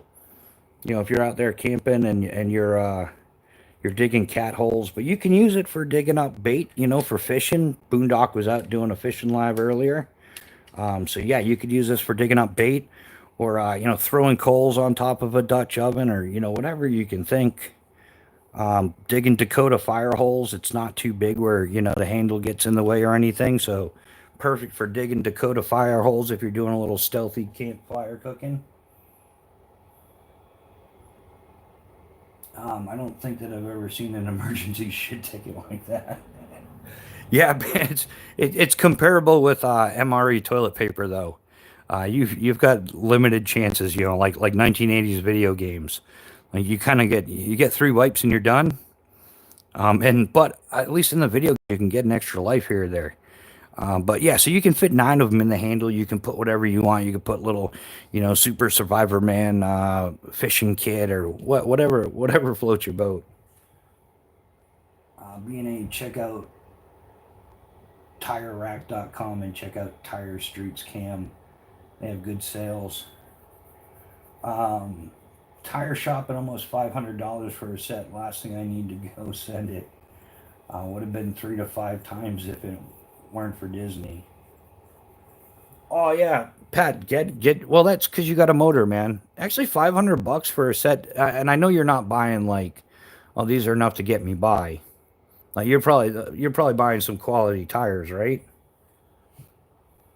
But yeah, I think on a motorcycle where so much is dependent on that one tire, like that. Well, 2 tires, but your back tire is a big deal. Like yeah, I don't think I could never buy. Oh, what's the best deal you got on tires? No, like you got something with some power behind it. You wanna make sure you stay to the ground. Oh, thanks for posting that ground fog. Yeah, you can definitely drop yours as always. Yeah, I haven't seen much action on the Discord. Like it's kind of, I don't know. I think Instagram's working out better for me than Discord. I'm not overly concerned with either of those. I just kind of did them as other ways to connect with people and share some photos and things like that. But yeah, but I talked to Irish John on Discord. I know I've talked to Bando Pics on Instagram. Some people have my phone number. I talked to Chaos Theory, a few other people. Yeah, all right. Okay. Yeah, Dunlop track day tires, best I can get. Yeah, exactly. That's what I was thinking. But probably just a regular set of street tires, like quality street tires. What, like maybe 300 or something? I don't know. I haven't bought motorcycle tires in a lot of years. But even my mountain bike tires on average, probably like 120 to, 120 to 150 bucks a pair. So they're not cheap, but they're not expensive either. They're mountain bike tires, so. The motorcycle shop that I work at, we sell used tires. Yeah, for decent street. What would like a cheap pair? Like what do you think the cheapest pair of tires you could get like new to put on your Gixxer? Because I think like yeah like mountain bike tires even they run 100 to 150 bucks, 160 bucks, no problem. Yeah, just the tires.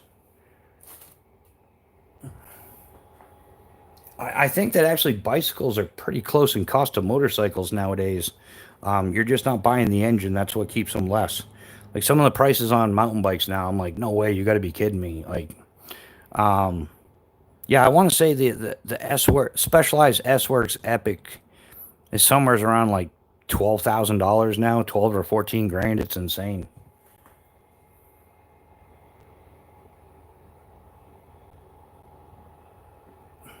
Well, that's it. Yeah, so a cheap pair of motorcycle tires is about the cost of an expensive pair of mountain bike tires. And I don't even want to know how many sets of mountain bike tires I've gone through. And I don't think they last as long either. Honestly, the newer Shrinkos are that not that bad. I'm guessing that's what Chaos is saying.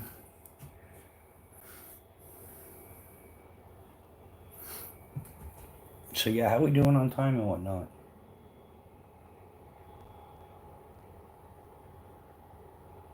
Well, that's interesting.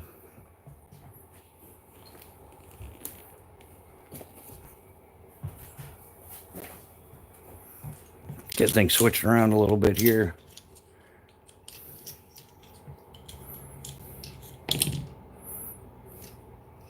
I don't know why I have this many flashlights out.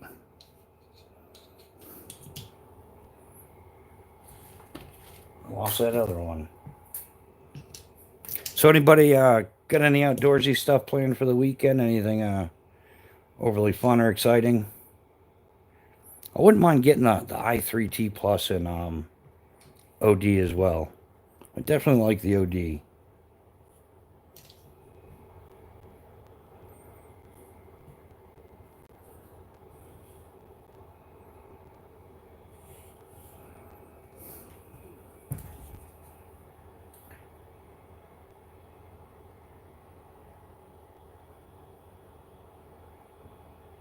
Yeah, modern tire. Now they just got to figure out a way to get the price down on stuff a little bit. Like the price of stuff is getting outrageously crazy, like way out of control.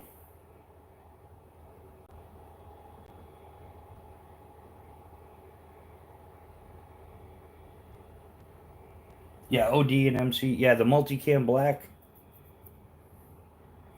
Yeah, I like the OD stuff because it's like contrast with the coyote or tan interior with multicam. The standard multicam. 4 block urban hike to the grocery store. Yeah, that's the way to go though, Neil. Thanks for like I'm stoked you make the walk. Um, I had a buddy in Pennsylvania that lived across the street from the grocery store. A little bit hard to explain, but his fiance would actually get in the car and like drive to the grocery store that was across the street. Like she had to drive to the end of the parking lot, which was going away from the grocery store, and then get out on the road and then cross one intersection, and then go up to where the grocery store, drive into the parking lot, and then drive around, look for a parking spot. And it was literally across the street. I'm like, what the hell is wrong with people?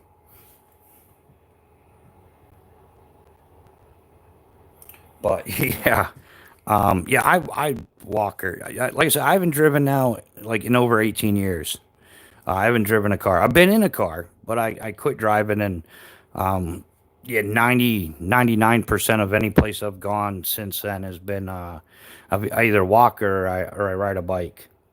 And wow, the life without car payments, car insurance, registration, annual inspections, the occasional fender bender, so which I never had an accident, so I never paid that, which makes paying the insurance even worse. Is like I started realizing when I was about 30 years old that I've been paying like car insurance for 14 years and never made a claim. Like what a waste of money.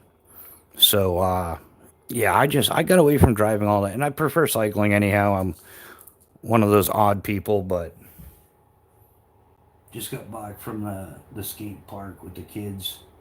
Had a group of teen girls cheering me on. Wasn't it? It was so annoying but funny. My kids were, oh, you can still skate, Pat?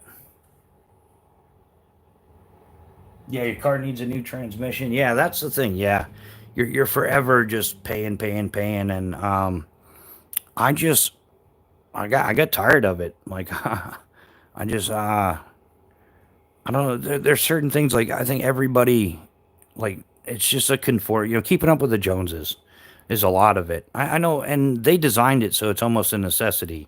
Like suburbia, like if you live out in the middle of nowhere, you're going to need a car no matter what, to get back and forth. So, but yeah, depending on your lifestyle and how you do things, for most people it's a must. But if you can get around it, it's more than worth it. Oh, rock out with your lockout. How you doing, man? Welcome to the chat.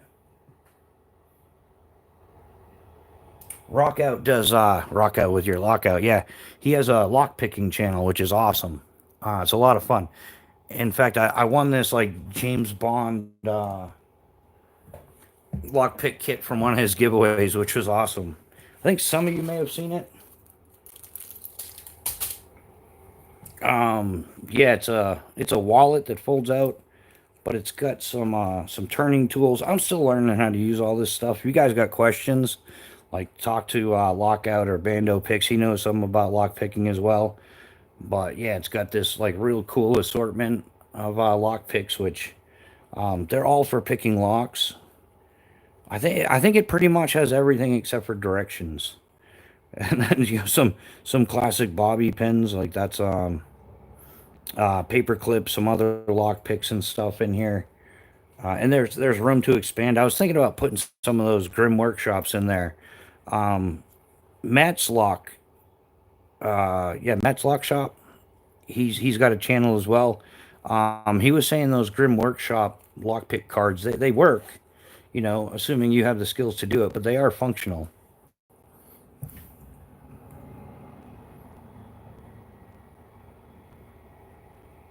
Yeah, yeah, Matt's definitely an awesome dude, and he's airborne as well. So we kind of click on that end.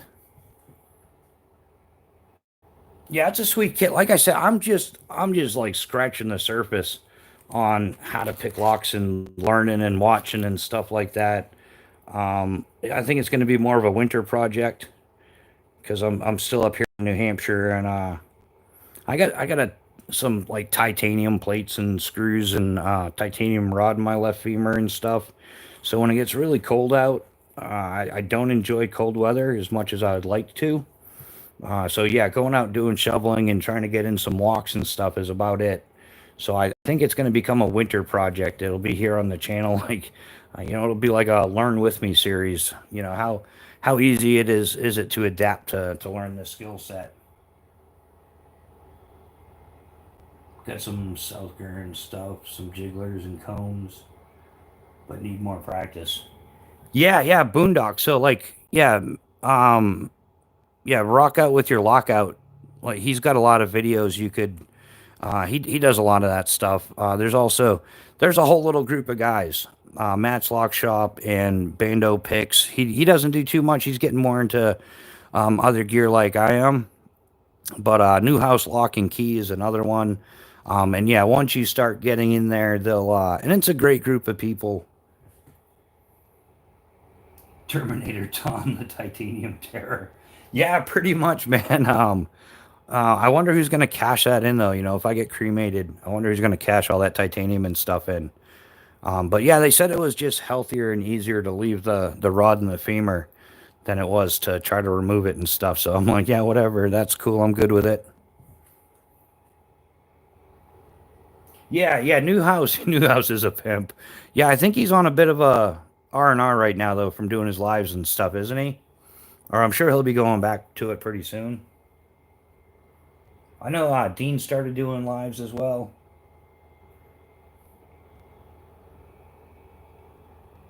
Yeah, the downside to having a titanium rod in your femur is if I were still skydiving and if I were to have another accident like the one I had that caused me to have a titanium rod, that just broke my femur, which I'm proud of. It's the hardest bone in the body to break, and it was quite the ground density test. To you, but yeah, and I hit my head a few times, maybe too, and that's why I'm forgetting shit. But no, if I were to hit the ground just as hard a second time, rather than the just breaking, the titanium rod would like vibrate like a sounding rod, and it would cause the entire bone to just splinter into like tiny little splinters, like a vibrating rod. And they'd have to like amputate the leg like right at the pelvis and chop it all off. So man, it's a good thing I'm not jumping anymore. Dave James, how you doing? Welcome to the chat. How's your week, my man?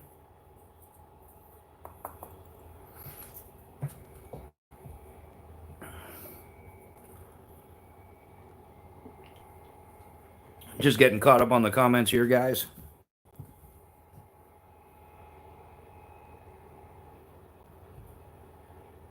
Yeah, yeah, I've got one lock. I haven't successfully picked it yet, but I want to get um some more full size lock picks to mess around with that stuff and some turning tools. But all in due time. Like gear is keeping the coffers empty. Bushcraft, did you see the vid of little man learning his ferro rod? Yeah, yeah, I did. I think I even commented on it. Um, yeah, wasn't it? Didn't Matt send that? Is that the video I'm thinking of? Like, no, Matt or Dean sent you the ferro rod for him to do that. Yeah, it looked like some dryer lint and stuff.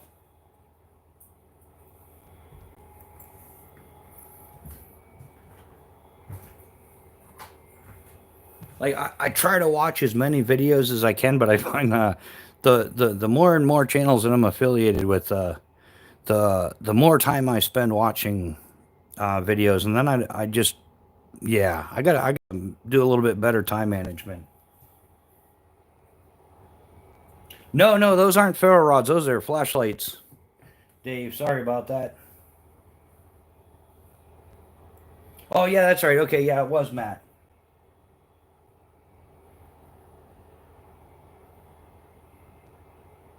Yeah, it is. It's tough keeping up, and there's a lot of good channels out there, and everybody's having fun, and that's half of it is enjoying people's hobbies with them. And yeah, that's it is difficult. It's extremely time consuming, and then yeah, you want to spend time on the phone talking to your friends, and then last week was really tough on me. Well, it wasn't tough on me at all. What am I talking about? Um, but yeah, a lot of you guys know Mrs. Bushcraft was on vacation last week, so I spent a lot of time doing stuff with her. I still did my lives and stuff like that, but yeah, I tried spending some quality time with her. She needs to get some rest. She actually went to the doctor this week because she's having issues with her rotator cuff. So they ended up giving her a cortisone shot, and she has to do like this physical rehabilitation stuff, you know. So yeah, so she definitely needed some rest. I'm actually glad we didn't go out camping and whatnot because she probably would have done too much and probably would have caused further injury. So it's a good thing we got in some R&R. She watched the crap out of that show, Moms, which like talking about celebrating dysfunctional America. That's one of those shows. It's like right up there with Married with Children and stuff. Like let's see how comically dysfunctional we can be. Um, yeah, I think it's just the distance from the camera. They're not right down on top of it, so that'll put it into perspective a little bit more. Yeah, it might be. In fact, I'm gonna start switching to horizontal pretty soon. I started messing with that a little bit this week, but like I said, Mrs. Bushcraft was on vacation, but I'm gonna do the rotate the camera thingy 90 degrees, and then we'll get a wider, better perspective, and we can really bring out the bling. Marissa, how you doing? Welcome to the chat. Um, yeah, we were just talking about your man there, Mr. Newhouse Lock and Key.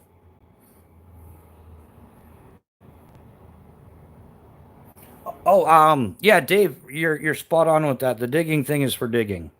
Like you hit the nail right on the head with that one, my man. It's a digging thing for digging. Some people like think it's a Rambo knife at first, but it really isn't. It's made by Predator Tools out of New Jersey. Mr. George Leshy is the designer owner. It's a straight up mom and pop shop. I love it. It's George Leshy and he does all the building and all the stuff in the shop, and his wife Pam. She answers the phone and does the orders and all that stuff, and they're an awesome couple. Like yeah, over 30 years married and everything. Yeah, outstanding, like classic mom and pop shop, and they're still making it. So if you have a need for a digging tool, that's not going to fail on you. Check these guys out. They have like full size shovels. They're used by like search and rescue, military EOD, and recovery units. And the what's that? The beep beep beep beep metal detecting peoples. They use these too. But yeah, I want to use it for like bushcraft and stuff like that. I hope nobody out there got offended. Any metal detector peoples. Yeah, they use these as well, and he's got like a bunch of other stuff. I'm gonna get into it a little bit more as the channel grows once we start getting out more. But he's got some all steel, whatever. I don't know. I can't remember the exact steel they're made out of and stuff, but some like full tang shovel style stuff that would be perfect for the bushcraft camping environment, for a group of people, if you're not just digging a tiny cat hole or something, or hey, maybe you had a big lunch and you need a bigger cat hole, so use a bigger shovel, get there quicker. um but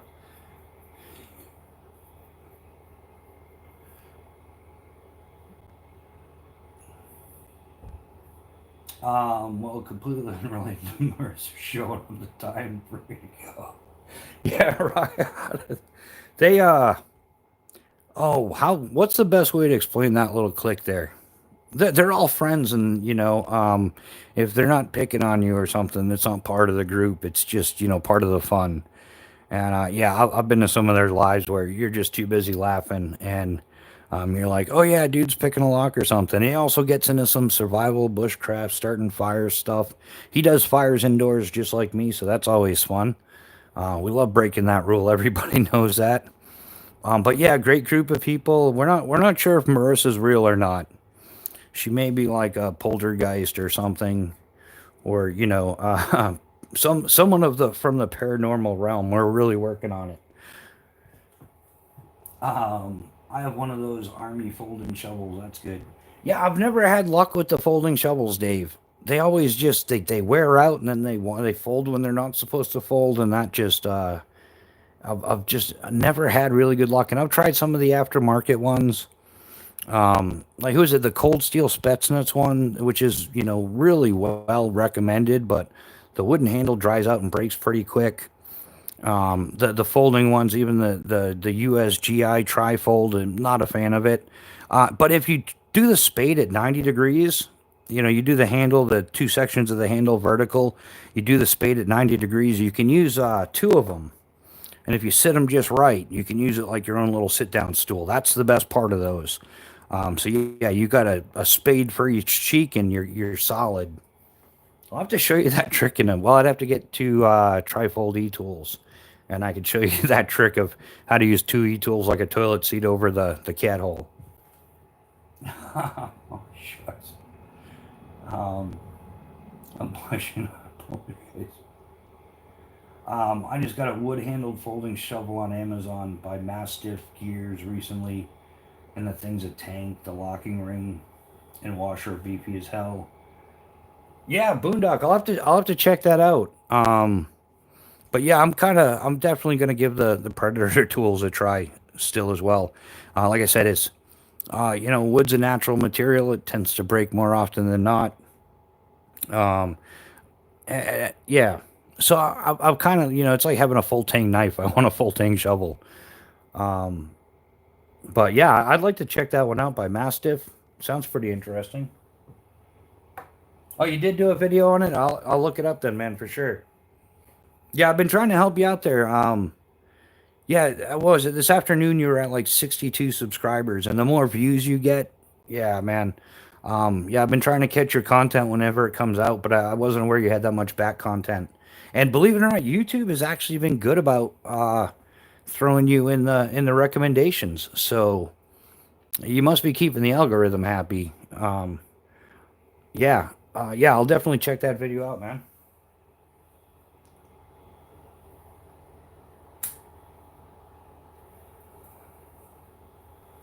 Yeah, Bando, that's what I'm aiming for, and that's why like I did make the statement a while ago. Like whenever I started doing lives, like 6, 7 months, 5, 6 months ago, whatever it was. I'm less concerned with the algorithm and stuff like that, and I kind of felt my way like leaning towards that. Like I got to appease everybody, but then upon further research and I pay attention to some other things going on, I'm just going to keep doing me, and I think that things are just going to continue to come together. And the more I stick to who I am and what I do, I think the better off it's going to be. Like trying to like be all kissy kissy with the algorithm is just not how I roll. Like I said earlier, it's now that I'm retired from skydiving, I don't have to worry about losing my ratings. So I'll talk about punching some clouds because you can lose your ratings for punching clouds. So I might as well just talk about that stuff. I really don't care. And if there's one person out there that wants to be butthurt about something I said, well then let them. I'm not losing any sleep over it. I got the same advice today. Just keep swimming. Yeah, yeah, exactly, Bando. Yeah, Bushcraft, good outlook. I just make the kind of videos I like to watch on the stuff I like to do. Yeah, yeah, Boondocks. That's exactly it, man. Yeah, you gotta like. I'm not even really gotten to the videos I want to do yet, just based on life limitations and, like I said, the decision I made to not drive cars, which worked out for me great for up until I was about up until 2020, basically. So up until 5 years ago. So up until I was 45 years old or so, that decision didn't affect me at all in life. But now it actually does because making a trip up to northern New Hampshire on a mountain bike just isn't as easy as driving a car up there or something. Where and the area I'm in, there's no camping anywhere. I think that's why I get a little bit excited when they're like, oh, they're gonna start straightening out this homeless situation because where I live, there's no place left to go camping or hiking. All the trails and everything like that. There's just like I think that the people with the mental health issues and the drug problems that you see that are destroying the environment, like making it unsafe. Like there's one spot that they cleared out around here that was just so awful, but you still don't want to go there because like I don't mind if my air mattress gets popped by a thorn or something like that. That's just part of camping. But I don't want to roll over on a hypodermic needle if you know what I'm saying. And there's still a lot of that stuff in the area. That's the kind of stuff that needs to be. And I really hope it doesn't turn into an overreach thing because I lived a very nomadic lifestyle for most of my adult life up until like 2017. I traveled everywhere. I spent a decade living off a mountain bike and living in the woods next to the airport and stuff. I was pretty well known for it, actually. But I hope they don't go after the people that are doing the nomadic life, the van life stuff, people that are working full time jobs and they're not destroying the environment, things like that. There's that happy medium, and I just hope it doesn't go into the overreach part. But at the same time, I think that people that shouldn't be out there, that can't handle being out there, They need to get them some kind of help, whether it's rehab or housing if they choose to. But yeah, the messes, the damage to the environment, the biohazards that are left behind. Yeah, that stuff needs to be addressed.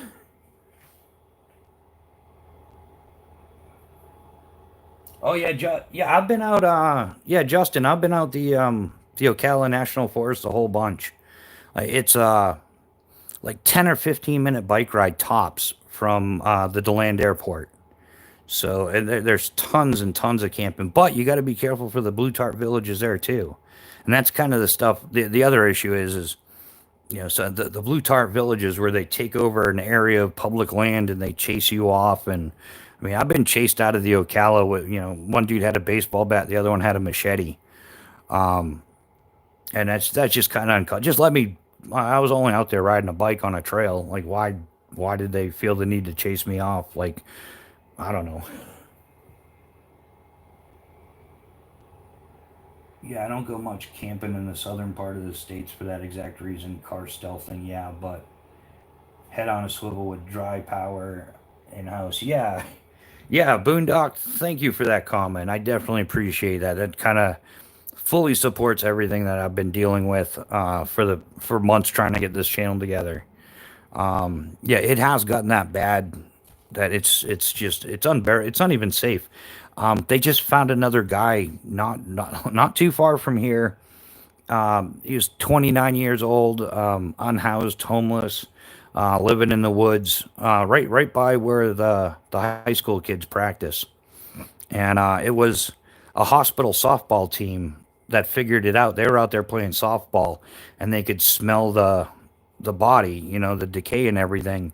And they ended up making a phone call, and yeah, they found a guy that passed in the woods. Like I don't know, they have to do an autopsy. They didn't say what happened and everything, but yeah, there's been some weird stuff that happened around here.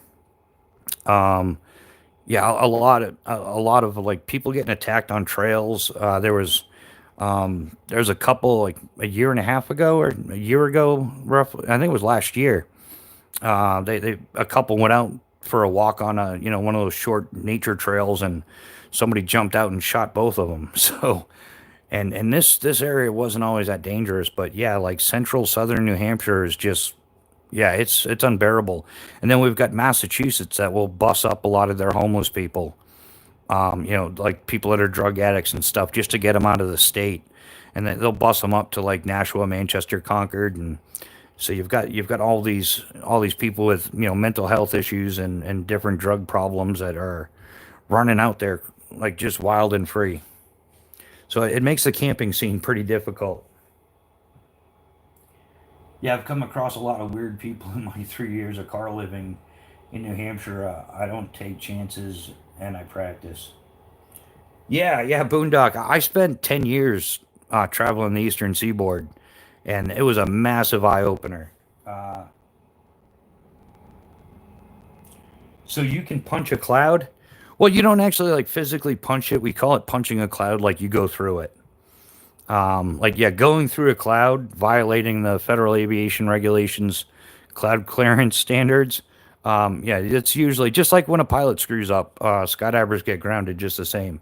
And depending on the severity of it, you can be grounded for like 30 days, 90 days, 180 days, 1 year.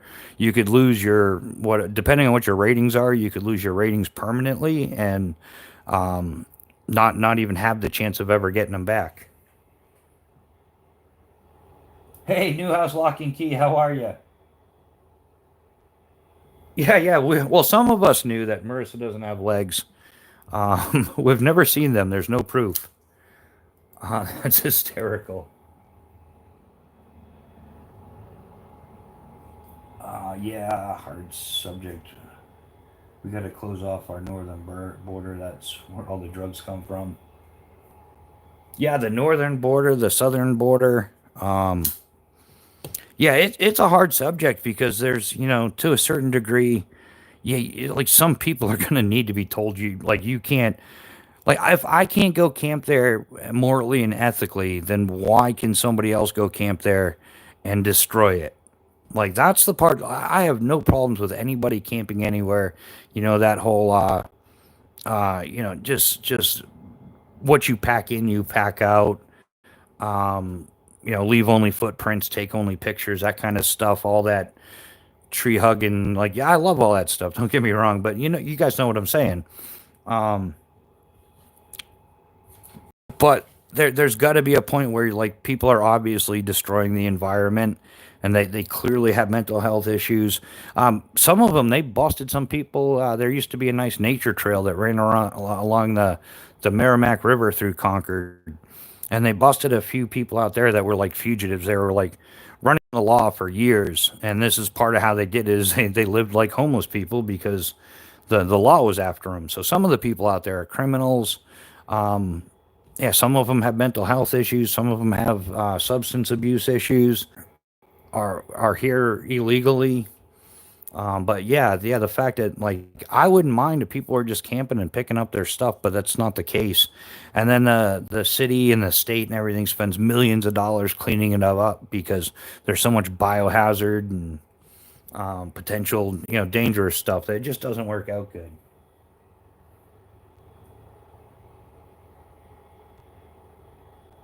Um, because I decided you were just getting caught up on the comments here, guys. No, speaking of pimps, uh, I get two legs. He's about to get a swift kick with them.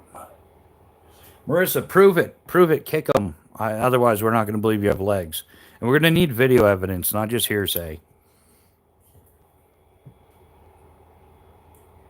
Yeah. Neil lives 40 minutes from Mexico. Yeah, I think I'm on like I don't know. I'm a couple hours from Canada.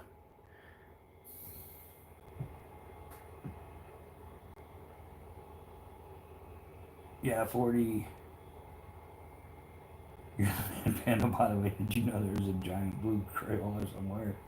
Oh, we don't have any blue ones, man.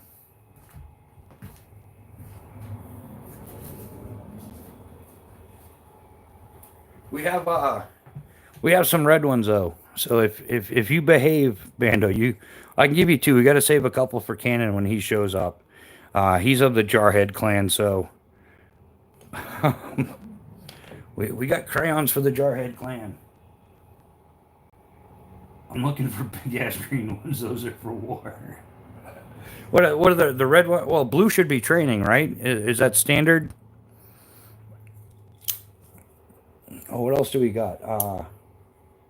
So we went through the chest rig, well, and that'll be. I should have a couple more upgrades coming soon. Yeah, so we're gonna switch between components and increasing the storage capacity a little bit.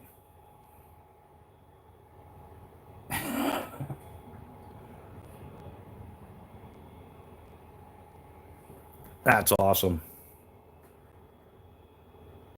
But Captain, I'm giving her all she's got. Oops, where'd the thing go? Here we go. We're back.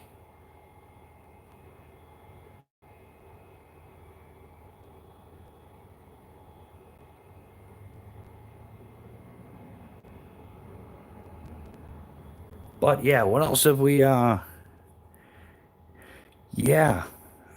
I think we pretty much covered everything I wanted to talk about tonight. And I have been trying to get more lives up, like I said. And I told everybody last weekend that the week before I got up a couple extra lives and I threw up a short.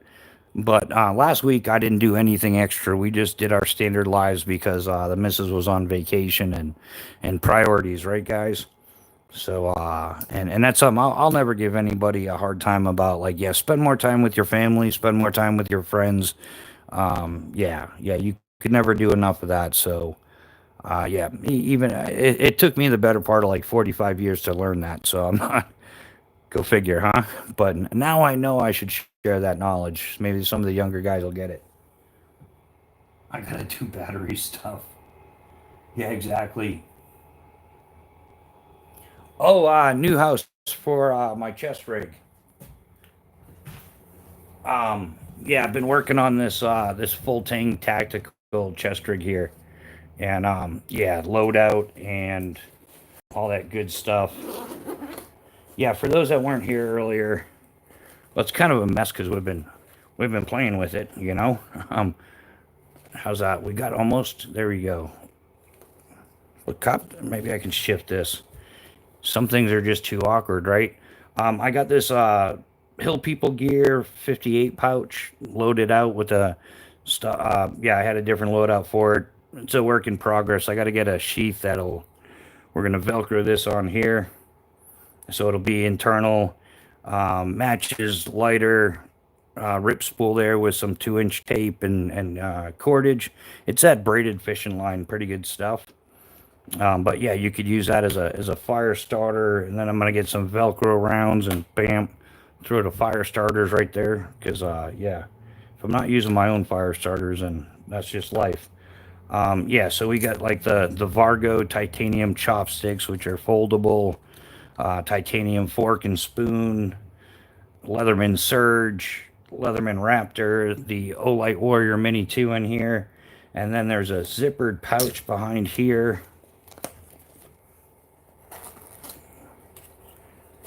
Where I've got my Trend 2x3-inch diamond sharpening plates, the Leatherman bit kit.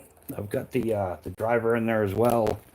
The Storacell 6 battery, this carries 6 AAAs, and I've got to order one. I don't have a second one, but I'm also going to be putting the Olight i3T EOS in there, as well as one with my knife. So yeah, and by expanding on this, so if you're wearing it and looking down, this is a bit more the angle you would get. On this side, I've got some hand warmers. I've got to order space blankets. I'm going to get the Can of Provisions water decon kit is going to go in here, as well as you know, some drink mixes there, which will go with my Grail Titanium Ultra Press. And I've got a few other things I'm thinking about throwing, like, we got the lockpick guys in here, right? You know, like this concept, you know, even if there's certain medical equipment, you know, if you can carry it, you can carry it. Somebody else might be able to use it, or you can use it on somebody else. But, well, I have no real lockpicking skills. I plan to advance them, or at least have the kit available. And I'm thinking of going like with the Covert Instruments Echelon kit, right? And then you can throw the Genesis in there, whatever. But yeah, that Echelon pick kit I think is going to end up in this kit as well. This week I think this week, at some point in the very near future, depending on how things go, I'm going to be doing a full cordage kit. I've got to talk to JT at Full Tang Tactical. I've got something that I want him to make for me. It's available elsewhere, so a few places, something, but whatever. I want to get the side expansion wings that'll kind of like add 4 rows of molly. There's a multi-purpose utility pouch I'm going to throw on either side. It's going to include like basic hunting and fishing kit. I think part of my cordage kit is going to go in there. We're going to carry some like protein shots, stuff like that. So it's kind of like, you know, like an Altoid tin survival kit, right? It's kind of like that, but all full-size crap that I'm actually going to use, and that would be applicable towards like bushcraft survival, whether you're, you know, search and rescue or just out there doing a super high geeking. A lot of this stuff is stuff that I would put in my backpack or in a pouch on a belt. So a lot of it's transferring weight from the backpack to the front, which would kind of act as a counterweight for your backpack, as well as taking a lot of stuff off the belt and putting it on a chest rig, clearing your whole belt area for your backpack belt for comfort. The only thing I really plan on carrying forward on my belt is 3 things, which is my primary fixed blade, my silky saw, and probably a forage dump pouch, whatever you want to call it. Use it for whatever you want, but I love the damn things. I usually throw a couple of Ziploc bags inside of the dump pouch, you know, the roll-up dump pouch folded up. And yeah, if you're picking any like blueberries, raspberries, blackberries, things like that, it stops the mess from being made. Also, depending, you know, you can, like, if you're down more south, like Georgia, Delmarva, stuff like that, southern end of the Delmarva, like pecans are great. So yeah, it's gonna be And I'm going to be making some changes. I'm still toying around with the thought of if I'm going to mount this on the inside or if I want to mount it on the bottom. So yeah, there's going to be some upgrades, some expansions, some yeah. And I'm not putting any like no garbage gear, like not a chance, not even no moment of weakness, no. But I had to go to the Walmart and get some little trinket to throw in there. No, I can't, not happening. Um,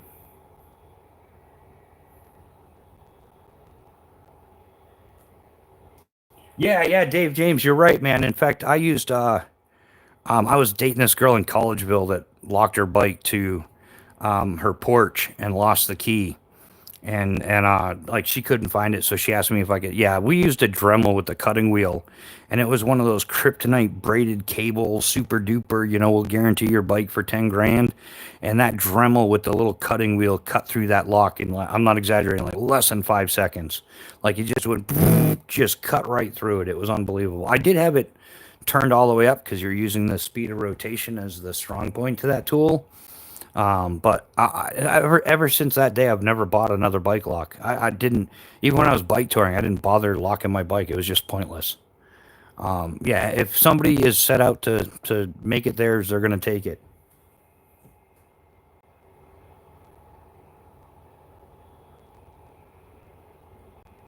Um, yeah, new house. I'll definitely, we can talk some shop, man.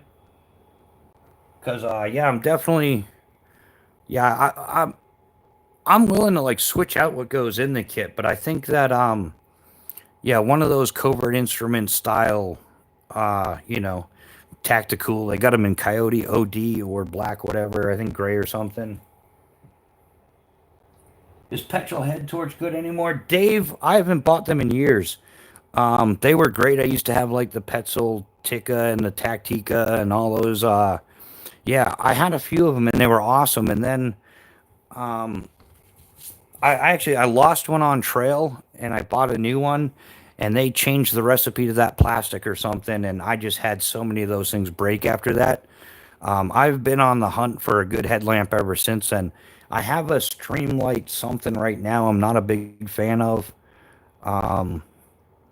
Yeah, but usually all I use is I usually wear a baseball hat like a cap style. So I just get something like AAA. Like I just use one of these now. Any of the AAAs with a double clip. Um, is what I use. Even the stream lights, depending on what size it is.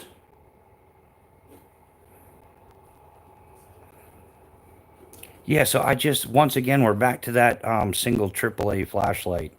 I mean, if you wear a ball cap, if you have one, it's the way to go. Um, and I'd like to find a headlamp that has a red filter. I think Nightcore has one. But I've looked into Princeton Tech. I might try a Princeton Tech headlamp. The reviews on those are pretty good, and they're similar style to the Petzl with the either two or three AAAs depending on what size you get. But yeah, more up and then yeah. So the one AAA flashlight is like good for around camp, good for hiking trail. I mean, like you're not gonna do 20 miles an hour on your mountain bike with one of these little things. It's not gonna light it up good enough. But yeah, around camp and everything, this is the single AAA flashlight in my world is like the king of flashlights to have.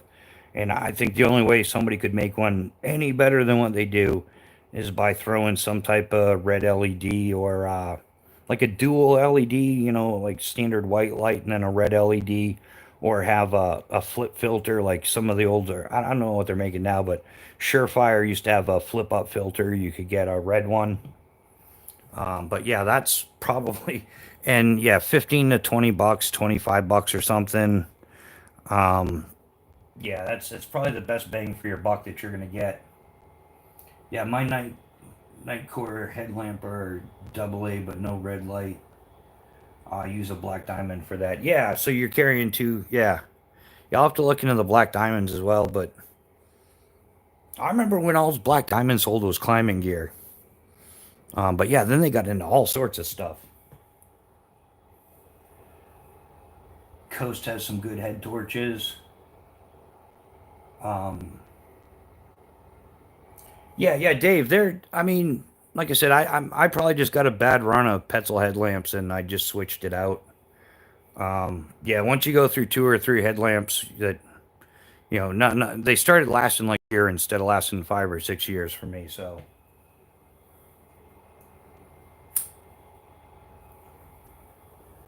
yeah, Justin, the light baton. But yeah, like I said, Olight. The thing with Olight, they need to have some type of red light filter, red LED. They need to join that multi-color game. Yeah, the O clip. Yeah, I wouldn't mind trying an O clip. Like those seem pretty interesting. The right angle.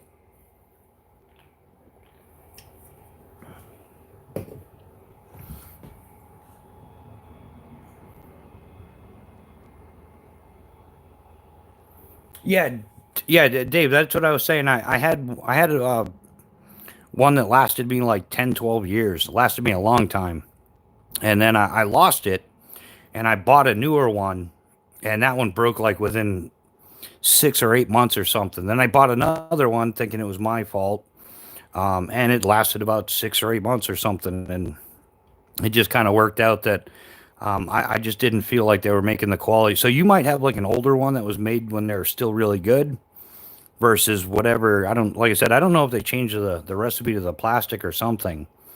But it seemed like I was a huge Petzl. Like I've owned like real expensive Petzl duos back in the day for ice climbing and stuff. But yeah, and that's happened to me with a couple companies like Dakine, Dakine. They make like mountain biking, like kite surfing stuff, skateboarding, whatever. But I bought a backpack for mountain biking, and it was great. I used it for years and years. And the only thing wrong with it was it had some sun fade, and somebody decided they were going to replace it for me, and they bought me a new one. And the new one it was like just trash everything. Like they degraded the quality of the buckles, the elastic keepers. Yeah, it just, the kind, like they sold out to China, basically, is what they did.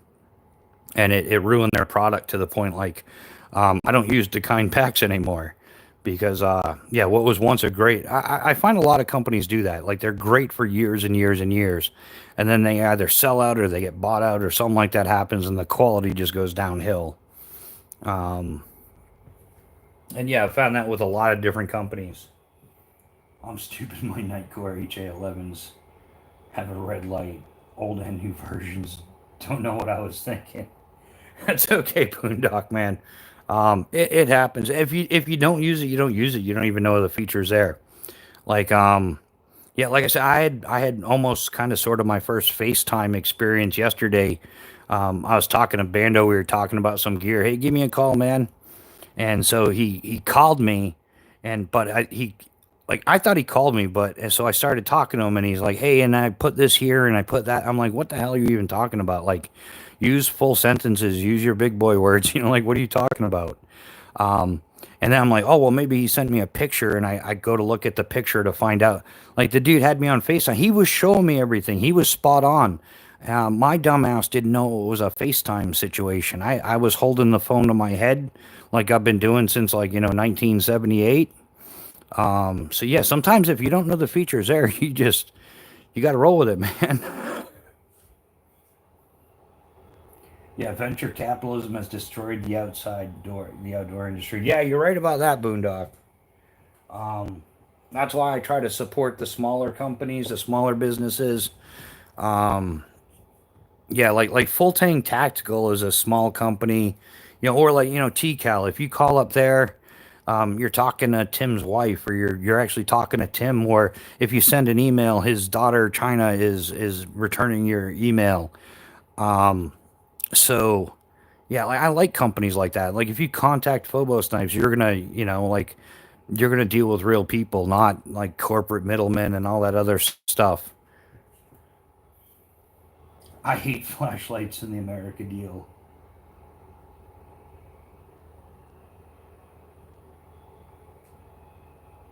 Yeah, Eastern Mountain Sports, for example, was just bought by Mountain Warehouse. Oh yeah, yeah, Boondock, and I've yeah, like back in the day, like rock climbing, like A5 Industries, which made like high-end technical aid climbing gear, like level 5 climbing. They sold out to like North Face and stuff, and oh, what's the other one? Mountain Hardware sold out to Columbia. You know, so there it just like all these companies, like even Oakley got bought out by somebody that owns like 50 different sunglass companies. Yeah, so it's all this huge corporate stuff that ruins a lot of gear. I mean, some of them they still maintain the quality for quite a while, but even if they maintain the quality, they lose the innovation because it's like the most outdoor companies are started by people that are passionate about what they do, and then it's corporate greed. You know, like they're making a great product and then they sell out. Yeah, Tor and TCal for knives are I mean, yeah. It's the name of the company is Predator Tools, and they're out of New Jersey.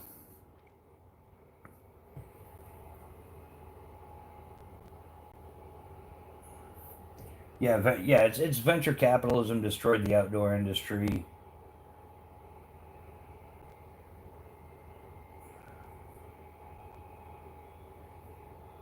Yeah, and I really just I try to avoid buying stuff from China as much as I can. Um, like yeah, I've talked to a bunch of people, and it's like remember like there are people that like gave up their life fighting communism, and now we're financing it. Like how does that make sense? Like yeah, China make like they make so much stuff that like we're so dependent on so many other countries now. It's ridiculous. Yeah, yeah, that's it, Dave. Exactly.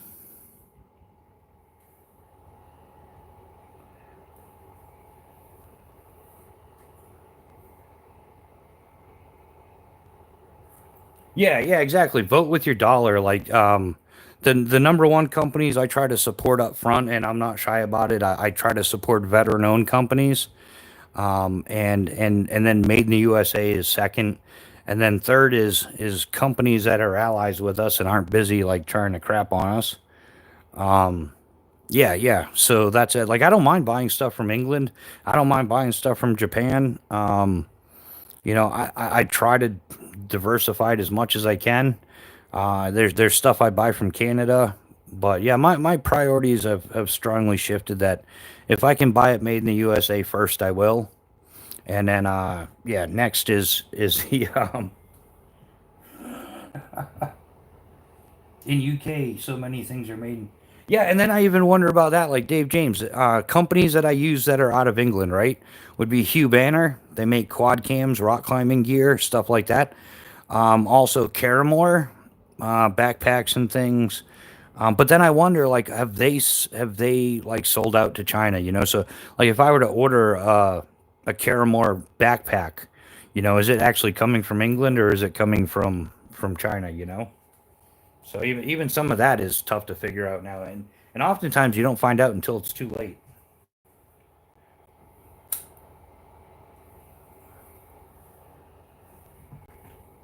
But yeah, what could possibly go wrong?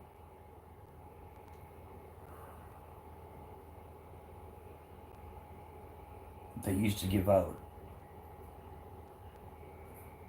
Yeah, exactly. Yeah, Boondock. Yeah, they used to give out medals for decreasing the communist population, but yeah, now we just give them our paychecks, and a lot of these companies and everything are so indebted that yeah, like our great grandchildren are still going to be paying off this.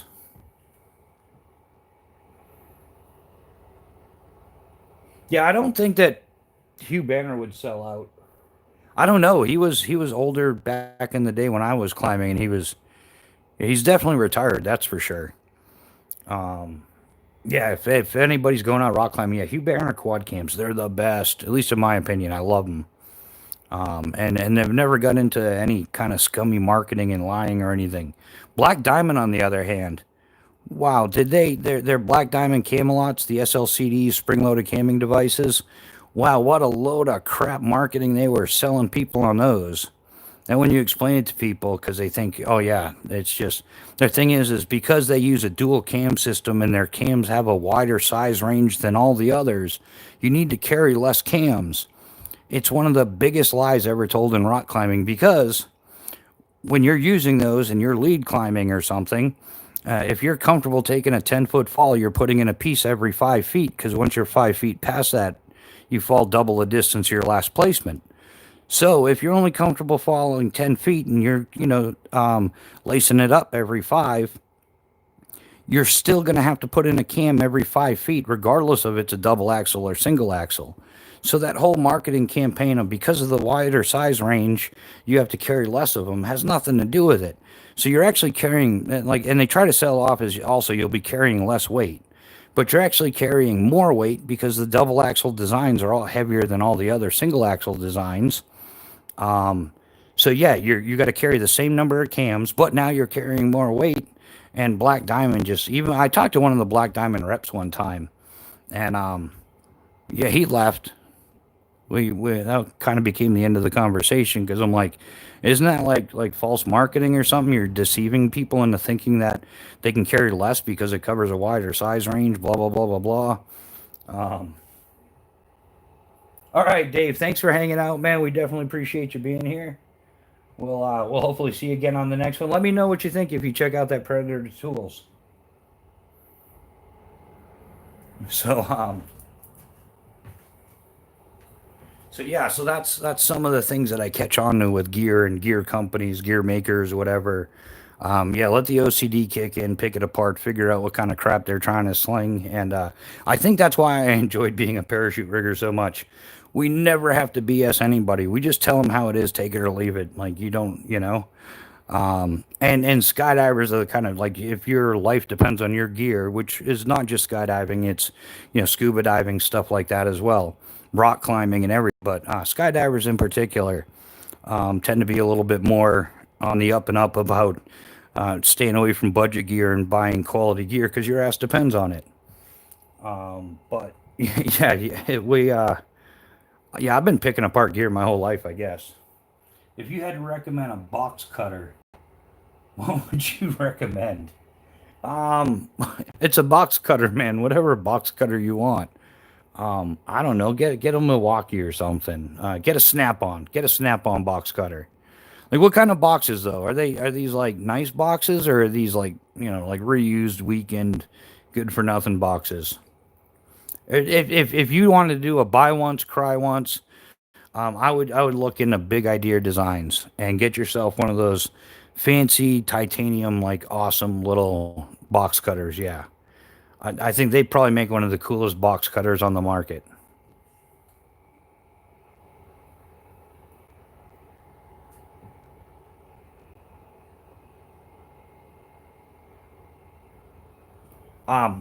Big Idea Designs. I would get one of their box cutters or like utility knife style thing. Like you're talking one of these, right? Like yeah, it's got a lock. Like just a utility knife type thing, box cutter. Yeah, I mean, if money's not an issue and you really want to buy once, cry once, I would go with Big Idea Designs. But if it's for work and you're just gonna thrash on it and abuse it and stuff like, yeah, just get a Milwaukee or, like I don't know, ask the Home Depot like who's got the best deal going at the time.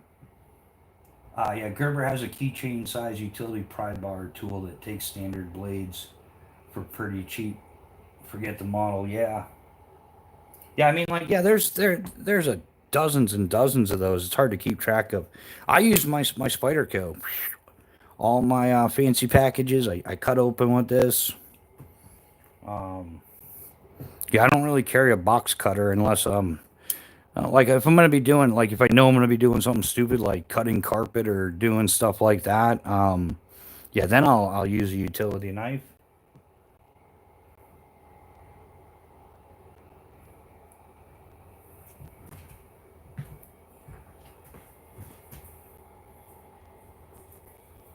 So I'm surprised Mrs. Bushcraft, she must have fallen asleep already. I'm surprised she didn't stop in, or she didn't. She's like, oh no, I'm not going to be a part of this mess tonight. She usually stops in though. But yeah, guys, we've gone way past the 2 hour mark, so we're gonna go ahead and wrap it up. But on a plus side, like I said, Miss Bushcraft is back to work, which means we can start getting in some more YouTube time. I'm gonna get at least a couple shorts up this week, maybe an extra live or two. But we're definitely Sunday morning at 0700 for you military type personnel, 7 a.m. for the civilian type personnel. We'll be doing our morning coffee, which I did not pioneer coffee indoors. I thought I had, but apparently it's been done before. Some of the stupid stuff I say, I'm telling you, I get myself into trouble. But yeah, so we will reconvene at 7 a.m. Sunday morning Eastern time. Thanks everybody for hanging out. Definitely had fun. Yeah, it's always fun. What am I talking about? Yeah, if you didn't learn something, I hope you laughed a little. And if you didn't laugh a little, I hope you learned something. We'll definitely be back Sunday morning for more. But yeah, thanks to everybody. Thank you, Neil McKenzie, for becoming a channel member. Definitely appreciate that. And everybody else, brand new Americans, also a channel member. If Irish John's still hanging out, thank you, brother. Thanks to our moderators, Chaos Theory, brand new American, for kicking out the trash. We definitely appreciate you moderating and keeping well, you're at least keeping us safe from the trolls. We just need to find a moderator that's going to keep me safe from me. That'll be the trick. But definitely thank you guys for hanging out and doing your thing. And thanks everybody else for hanging out. Everybody who had, any contribution to any gear, any opinion on gear, we definitely appreciate it. But we will see you guys soon. Everybody have an awesome Friday night, what's left of it. Have an awesome Saturday, and we'll talk to you soon, everybody. Be well, take care, be kind. See you on the next one.